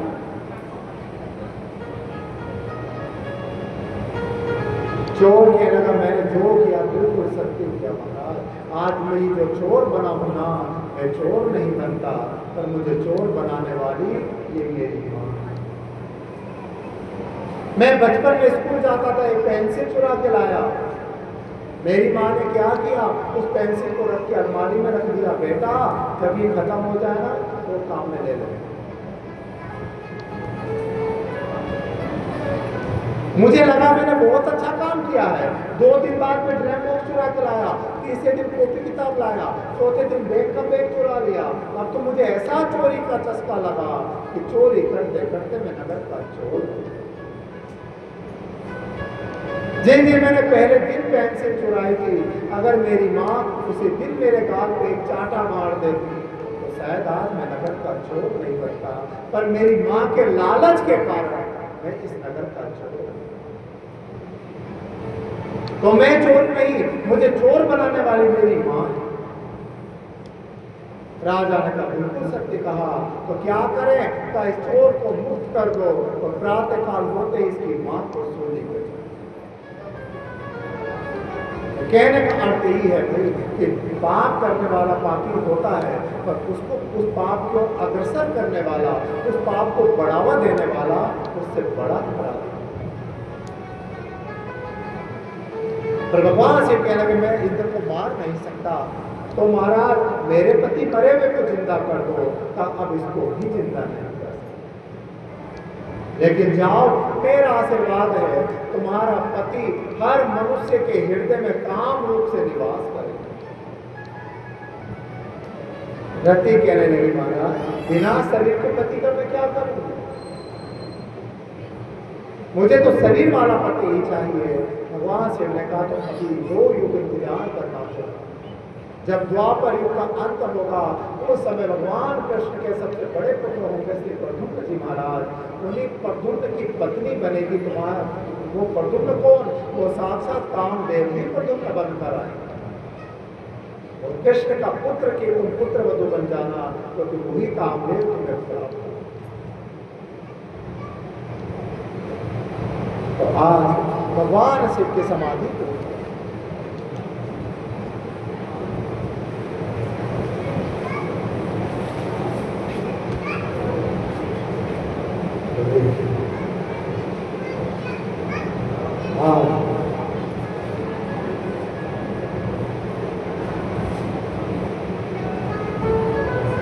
कामदेव को आशीर्वाद किया भगवान से। उसी समय ब्रह्मा विष्णु आदि देवता हे भगवान से आपकी समाधि तोड़ने का एक विशेष कारण है। क्या कारण?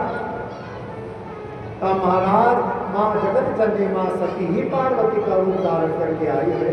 आप माँ पार्वती के साथ विवाह करो। और उन्हें अपनी पत्नी स्वीकार किया। भगवान शिव कहने लगे, अब सती के बाद में किसी दूसरी नारी के साथ विवाह नहीं कर सकता।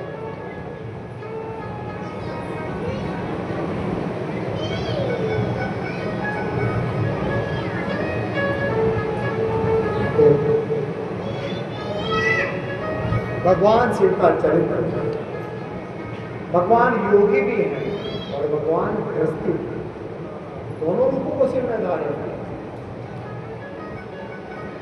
भगवान विष्णु तो केवल गृहस्थी रूप में ही रहे, वो योगी रूप में कभी नहीं रहे। लेकिन भगवान शिव का चरित्र देखो, भगवान दोनों रूपों में रहे, वो गृहस्थी भी है और तो योगी। गृहस्थ जीवन कैसे जिए भगवान शिव बताते हैं। भगवान शिव जानते हैं कि सती में और पार्वती में कोई भेद नहीं है, दोनों एक है। लेकिन फिर भी एक पत्नी व्रत के कारण भगवान पार्वती से विवाह करने से मना कर देते हैं। नहीं, सती के अलावा दूसरी नारी का चिंतन नहीं कर सकता। विवाह तो बहुत दूर की बात।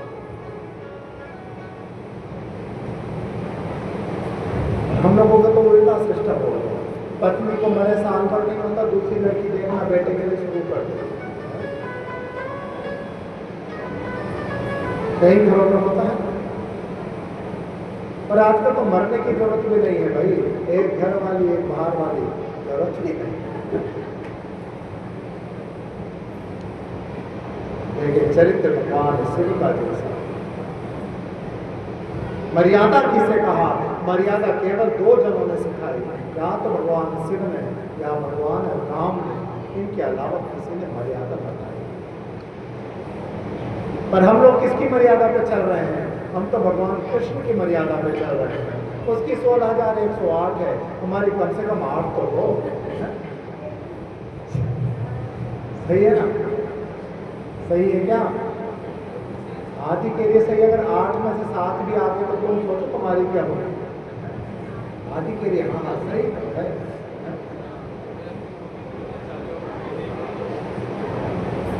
हम भगवान की लौकिक लीलाओं को देखते हैं, हम उस पर अग्रसर होते हैं, पर भगवान उस लीला से सिखाना क्या चाहता है वो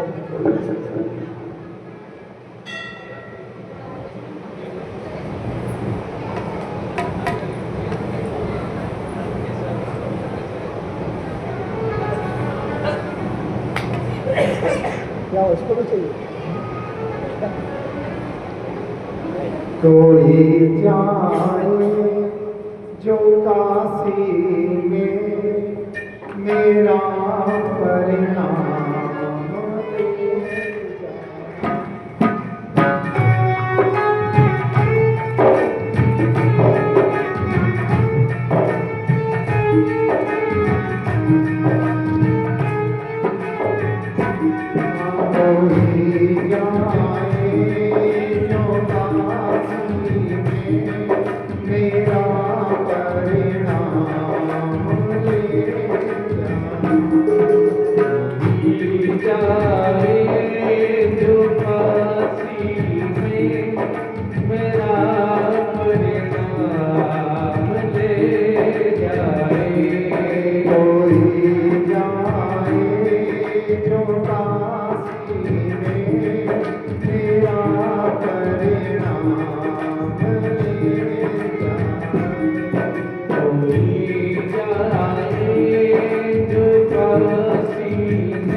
काशी कौन कौन गया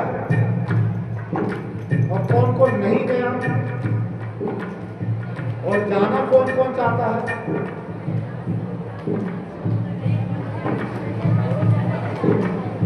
तो क्यों नहीं गए? आजकल तो लोगों का सिस्टम हो गया, पड़ोसन फोन करके कहते बहन कल मैं काशी जा रही हूँ, चलोगी क्या?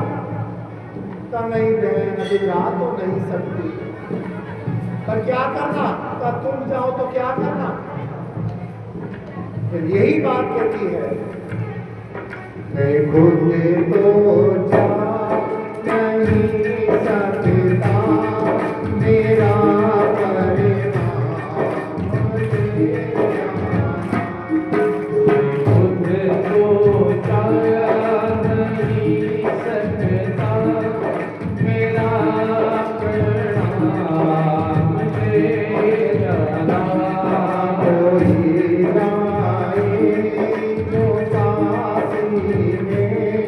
मेरा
कब भुलाओगे।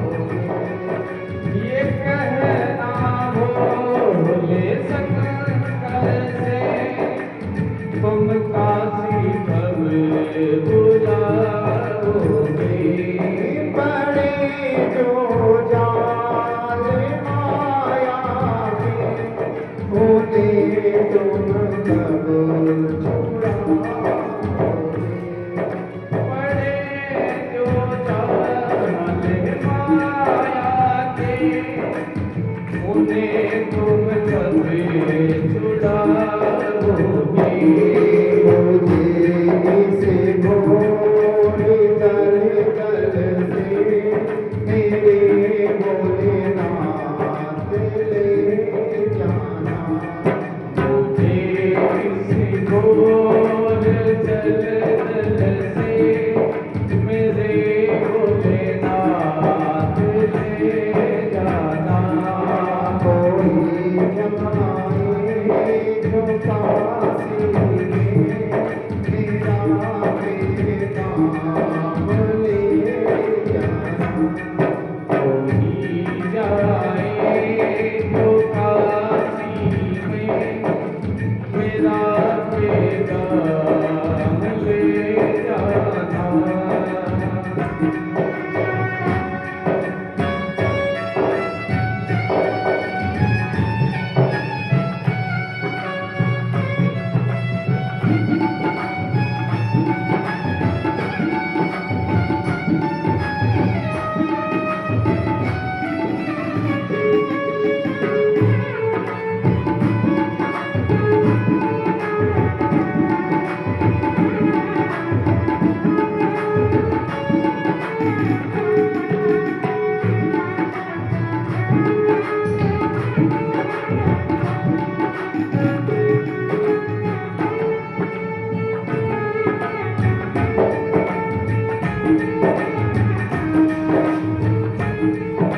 तो क्या पैगाम भेजा है?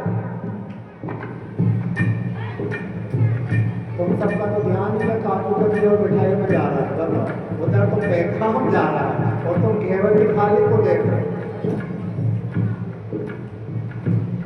तो क्या पैगाम भेजा? फिर भक्त कहने लगा, जब उनके सामने जाओ तो उनको देखते रहना। जब उनके सामने जाओ तो उनको देखते रहना। जब उनके सामने जाओ तो उनको देखते रहना। जब उनके सामने जाओ तो उनको देखते और रहना। जब उनके सामने जाओगे तो वो मेरे बारे में कुछ तो पूछेंगे। और यदि वो मेरे लिए कुछ पूछे ना तो बस एक ही काम कर देना। क्या? मेरा जो हाल पूछे तो जुबान से कुछ नहीं कहना। मेरा जो हाल पूछे तो जुबान से कुछ नहीं कहना। मेरा जो हाल पूछे तो जुबान से कुछ नहीं कहना। मेरा जो हाल पूछे तो जुबान से कुछ नहीं कहना। कहा देना कुछ एक आंसू मेरी पहचान ले जाना। बाहर देना कुछ के आंसू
मैं भटकूं दर बदर भोले, जो तेरे मन में आए मैं भटको दर बदरी भोले, जो तेरे मन में आए करूं।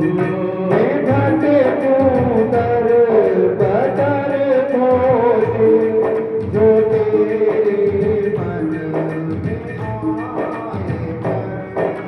मैं भटकूं दर बदरी भोले, जो तेरे मन में आए करूं। मेरी जो सांस अंतिम हो, वो निकले तेरी काशी में।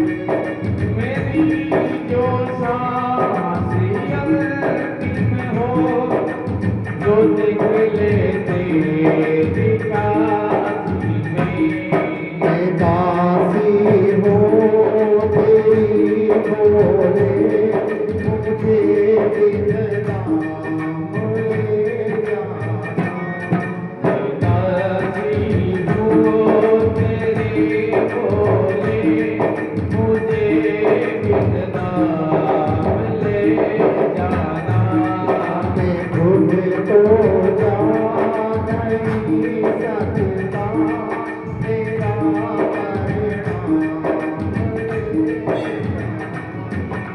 खुद तो जा नहीं सकता, मेरा परिणाम ले जाना। कोई जाए जो काशी में, मेरा परिणाम ले जाना। कोई जाए जो काशी में, मेरा पैगाम ले जाना। काशी विश्वनाथ भगवान। जय हो। अंतिम इच्छा क्या है? का यही हो अंतिम इच्छा कि जो सांस अंतिम हो, वो निकले एक काशी। काशी के विषय में शास्त्र वेद पुराणों में लिखा है कि जिस मनुष्य की अंतिम सांस काशी में निकलती, जो मनुष्य काशी में मर जाता है, उस जीव को दोबारा कभी जन्म लेना ही नहीं। ये काशी क्या है? ये काशी मुक्ति की नगरी है। यहां तो जो जाता है वो मुक्त होने ही जाता है।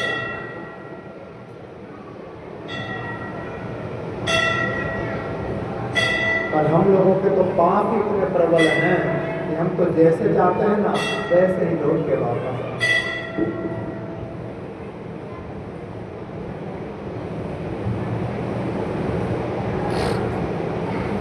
अच्छा, कितने लोगों के मन में ये विचार आता है कि हम हमारा अंतिम जीवन वृंदावन में बिताएं, काशी में बिताएं, है? ये नहीं कथा में कह दिया तो हाथ ऊंचा कर, मन में आए वही बोलना आता है। और अपन लोगों का क्या विचार?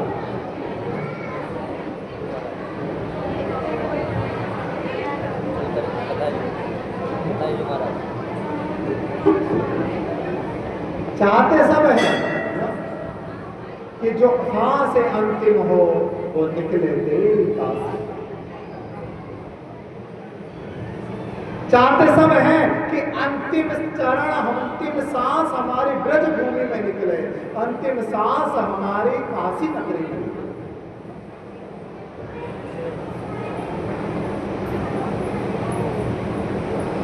फिर क्यों नहीं निकलता? पाप आने नहीं आता भाई, हम कभी उस चीज के लिए प्रयत्न ही नहीं करते हो। क्या करो? जयपुर में नहीं करके भी तुम लोगों के 2-2 3-3 मकान होंगे। एक एक मकान भी तुम्हारा 200-300 गज का, और वो भी 3-3 मंजिल का। हम तो भी 3 दिन जिसके भी गए 2-3 मंजिल से कम का मकान ही नहीं।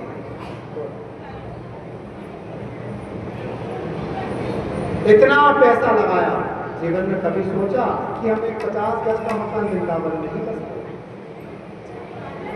हाँ,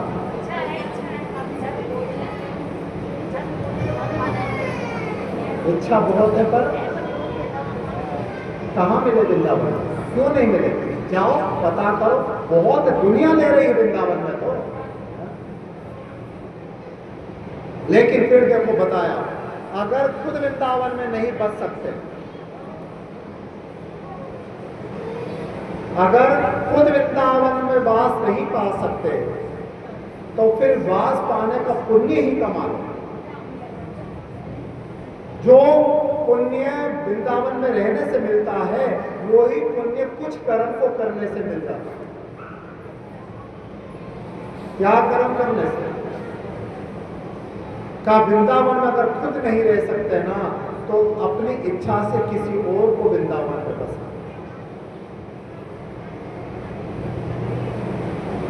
ओ महाराज, मात्र खुद के मकान पूरा कम हो रहे और किसी को दिलाएं।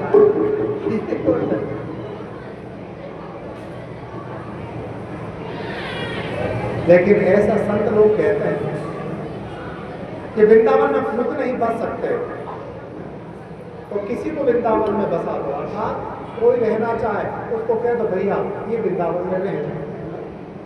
क्या फल मिलेगा? का जीवन में कभी भी जाएंगे तो 2 दिन बाद में उस वृंदावन में रह तो सकते।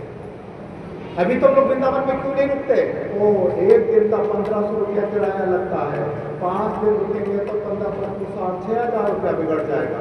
क्या करेगा? एक दिन में चले जाए। पर अपना होता है ना तो आदमी रुकता है, मन करता है।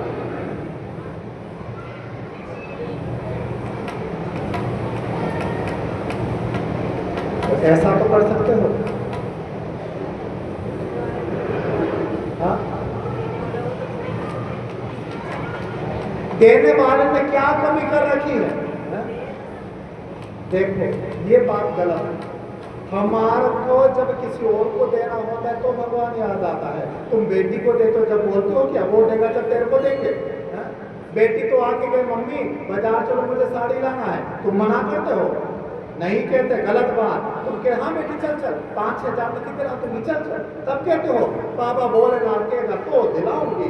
ऐसे कहो तो तुम्हारा बेटी का शादी नहीं हो जीवन, क्योंकि भगवान तो मुझसे आके बोलेंगे नहीं कि बेटा कर दे, बेटा दे दे, कौन बोलेगा? उसने तो हमको, देखो हम कहते ना वो कहेगा, उसने कहा है, इसीलिए हमको सामर्थ्यवान बनाया। एक तो वो लोग हैं जो सड़क पे पड़े रहते हैं, पहनने को कपड़ा नहीं मिलता है, खाने को रोटी नहीं मिलती है, सिर छुपाने को मकान नहीं मिलता। और एक हम हैं जो एक साड़ी पहले दिन कथा में पहन के आए थे, आज 4था दिन हो गया, उस साड़ी को रख दिया और दोबारा पहना है। 3-3 मकान है, एक मकान में बड़ा छोरा रहता है, एक में छोटी छोरा रहता है, एक में हम खुद रहते हैं। खाने के लिए कोई कमी नहीं, जो सब्जी सुबह बन गई वो सब्जी 3 दिन तक घर में दोबारा नहीं बनती। नाश्ता सुबह 8 बजे अलग, 10 बजे खाना अलग, 12 बजे पोता पोतियों के लिए खाना अलग, 4 बजे नाश्ता अलग, रात को 8 बजे रोटी अलग। कहाँ कमी है भगवान? कहाँ कमी किया बताओ?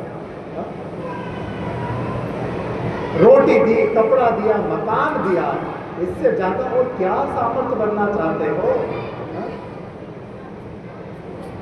पर भगवान ने सब दे दिया, पर एक चीज की कमी कर दी। सही बात है ना? सब दिया है, लेकिन एक चीज की कमी कर दी भगवान ने। और किस चीज की कमी? इस मन की कमी कर दी। और सब दे दिया पर मन की कमी कर दी। तभी तो लोग कहते हैं कि धर्म को धक्का लग जाता है पर कर्म को धक्का नहीं। हम कहते हैं भगवान देगा, भगवान देगा। घर में कोई बीमार हो जाता है ना, डॉक्टर कह देता है भैया 5 लाख रुपया ऑपरेशन के लिए लगेगा, तब क्या भगवान को पूछते हो बाबा 5 लाख रुपया लगा दूं क्या? पर लगाते ही है ना भाई, कर्म के लिए करते हैं, कर्म को देते हैं, पर हम धर्म को दबा देते हैं।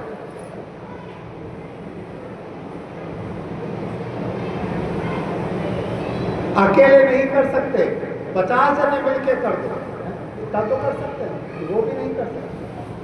अकेले में सामर्थ्य नहीं, एक एक गज जमीन आपको 50 जने मिलकर दो, 50 गज जमीन होता है, 50 गज में तो कोई गरीब को रहने को झोपड़ी मिल जाएगी।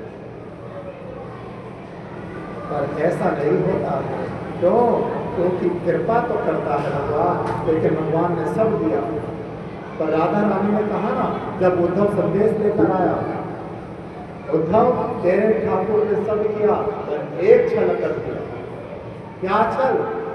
सब मन में थी, सब दे दिया, लेकिन एक चीज की कमी कर दी। एक चीज बहुत कम दी इस मनुष्य को। क्या चीज? ओ मन तो नहीं बस एक ही मन जो एक ही मोह। ये राधा रानी कहती है किसको? उद्धव।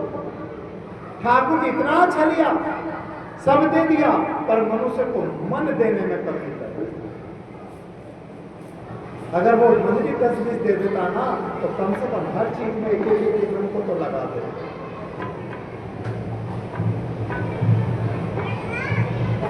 यही कहा कि ये जो सांस है अंतिम हो, वो निकले काशी में।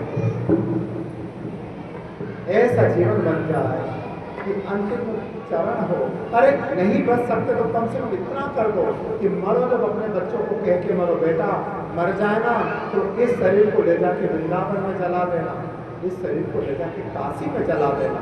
इतना तो कर सकते हैं, ये इतना भी नहीं कर सकते। पर हमारे तो यहाँ रीत उल्टी है, हम लोग तो तीर्थ में मर जाते हैं ना, तो लोग गाड़ी कर वापस अपने घर में लेके आते हैं।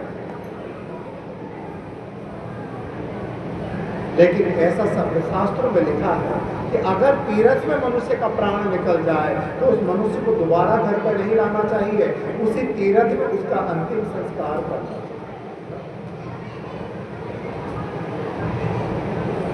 पर हम लोग ऐसा करते हैं?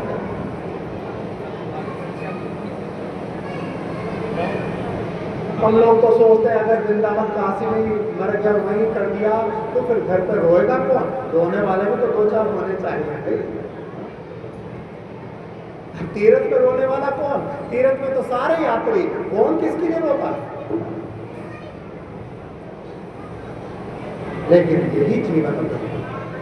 पार्वती यही तो कह रही है कि सब कुछ त्याग दूंगी, केवल मुझे शिव चाहिए, शिव के अलावा कोई अभिलाषा नहीं। कोई बात नहीं, थाली चढ़ा दो, ऐसे रखो, शाम को ले जाना थाली, तभी रखो, इधर ही रखो, यहाँ रखो। तो देखो भगवान से कामदेव को मार दिया।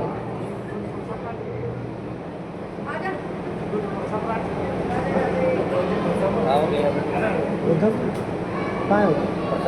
है उधर, तो देख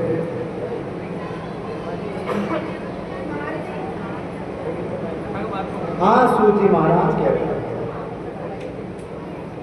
अब देखो भगवान ने ऐसे पार्वती को नहीं अपनाया। भगवान भी जब जीव को अपनाते हैं ना, तो पहले नाना परीक्षाओं को लेते हैं।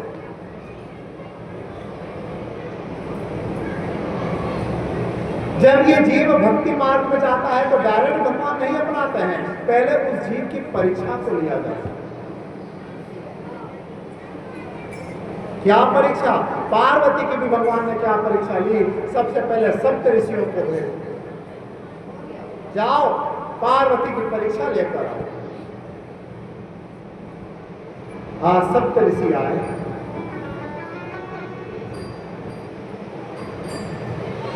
हीमवान ने मेघा के साथ में सप्त ऋषियों का स्वागत किया है।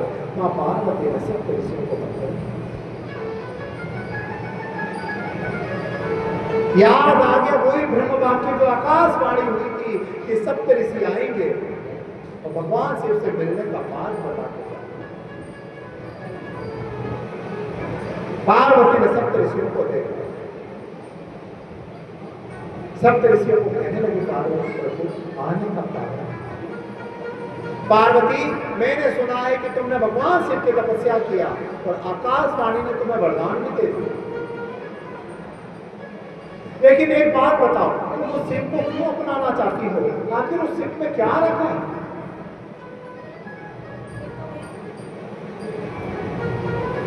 ना तो वो कपड़ा पहनता है, बागंबर आदि को ही लपेटे रखता है, बड़ा अमंगल उसका रूप है, गले में सांपों की माला और मुंड माला को धारण करता है, बड़ी बड़ी विकराल उसकी जटाएं, कोई रूप नहीं यौवन नहीं, और उसका परिवार भी कैसा है? भूत प्रेत आदि को अपने साथ में रखने वाला। पार्वती तूने उसमें ऐसा क्या गुण देख लिया जिसके कारण तूने उसको ही अपना पति बना दिया? अरे तू कहे तो हम स्वयं जाके तेरा रिश्ता भगवान नारायण से करवा दो। नारायण का गुण देखो कितने सुंदर है नारायण। कस्तूरी तिलकम ललाट पटले वक्षस्थले कौस्तुभम नासाग्रे परमोत्तम करपरे वेणुकरे कंकणम सर्वांगे हरिचंदनम सुललितम कंठे च मुक्तावले गोपस्त्र परिवेष्टितो विजयते गोपाल चूड़ा। श्याम वर्ण के हैं, लंबी लंबी भुजाएं हैं, मोर मुकुट किरीट कुंडल को सदा धारण करते हैं, शंख चक्र गदा पद्म को धारण किया है, शेष शैया पे विश्राम करते हैं। और उनकी सुंदरता कैसी है का जिसको देखकर करोड़ों काम देव मोहित हो जाते हैं। इतने सुंदर भगवान नारायण। कहो पार्वती तुम कह दो तो उस नारायण के साथ तेरी शादी करा है।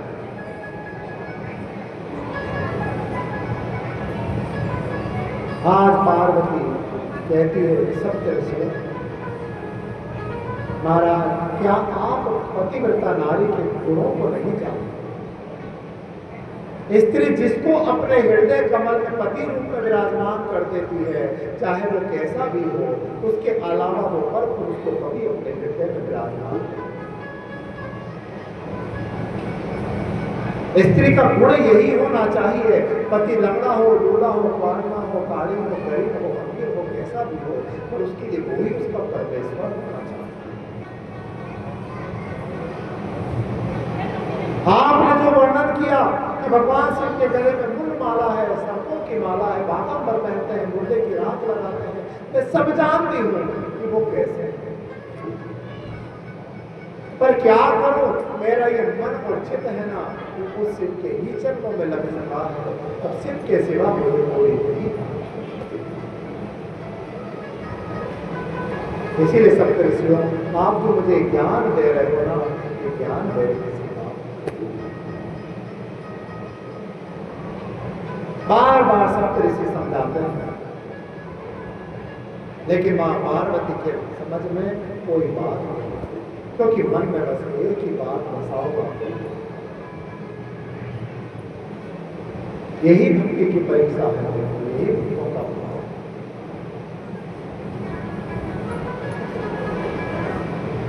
जितनी बार सप्तऋषि भगवान की निंदा करते हैं, मां पार्वती कान पे हाथ लगा लेती है, बस करो अब उनकी निंदा मत करो। मैं सब सुन सकती हूँ पर मेरे शिव की निंदा को कभी नहीं सुन सकती। सप्तऋषि क्या शिव की निंदा करने आए थे? नहीं नहीं, पर भगवान शिव की आज्ञा थी कि मेरी उसके सामने निंदा करो, परीक्षा पता तो लगे कि वो प्रेम की परिकाष्ठा कैसी। क्या पार्वती वास्तव में मुझसे ही प्रेम करती है? शिव जानते हैं ये आदि शक्ति है, ये शिव के हुई प्राप्त होगी, पर संसार की स्त्रियों को शिक्षा देने के लिए कि स्त्रियों का धर्म क्या है वो सिखाने के लिए ही भगवान ने लीला।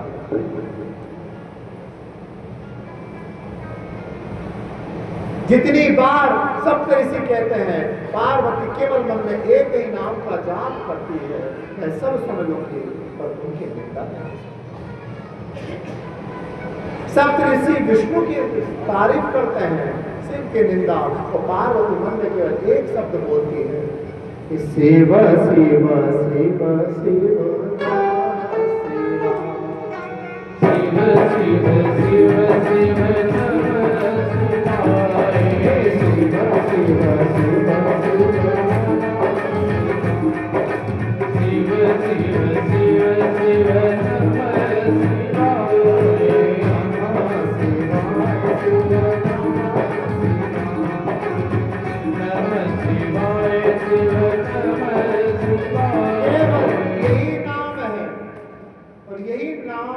नारद ने दिया था पार्वती। पार्वती शिव किस नाम से मिलेंगे? केवल एक नाम का जाप करो, नमः शिवाय नमः शिवाय नमः शिवाय। और इस मंत्र के प्रभाव से क्या मिल गया? देखो पार्वती को वो जगत पिता परमात्मा,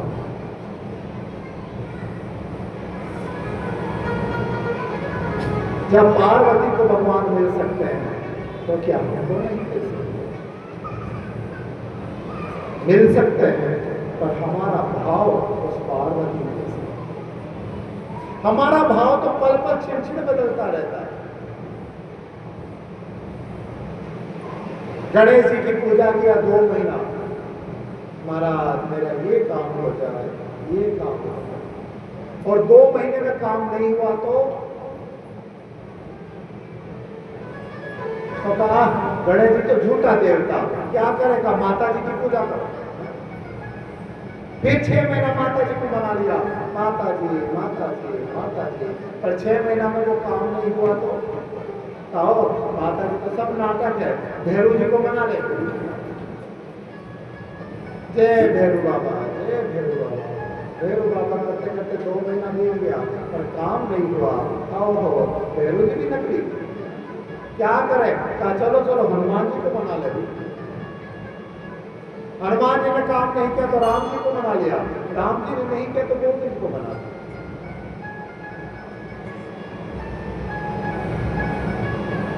पर हमारा ये भाव एकाग्र कभी नहीं है।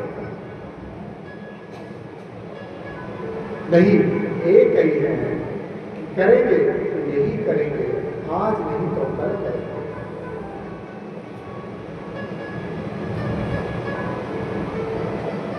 क्या इतना सब्र है? इतना विश्वास है? क्या इतना विश्वास है? क्या? हाँ महाराज, कथा में तो मुद्दा हिलाना ही पड़ेगा, है तो सही।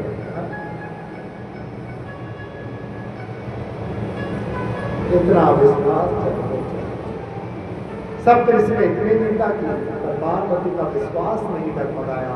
कुछ भी हो, मैं शिव के अलावा किसी और को परवाह नहीं।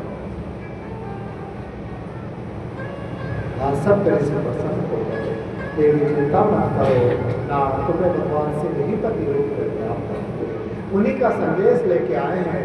भगवान शिव ने कहा है कि अब विवाह की तैयारी प्रारंभ करो। फिर विवाह के लिए तैयार जाके हीनवान राजा को कहा, राजन भगवान शिव का संदेश है, भगवान के पास संदेश है जो विवाह पत्नी का पुत्र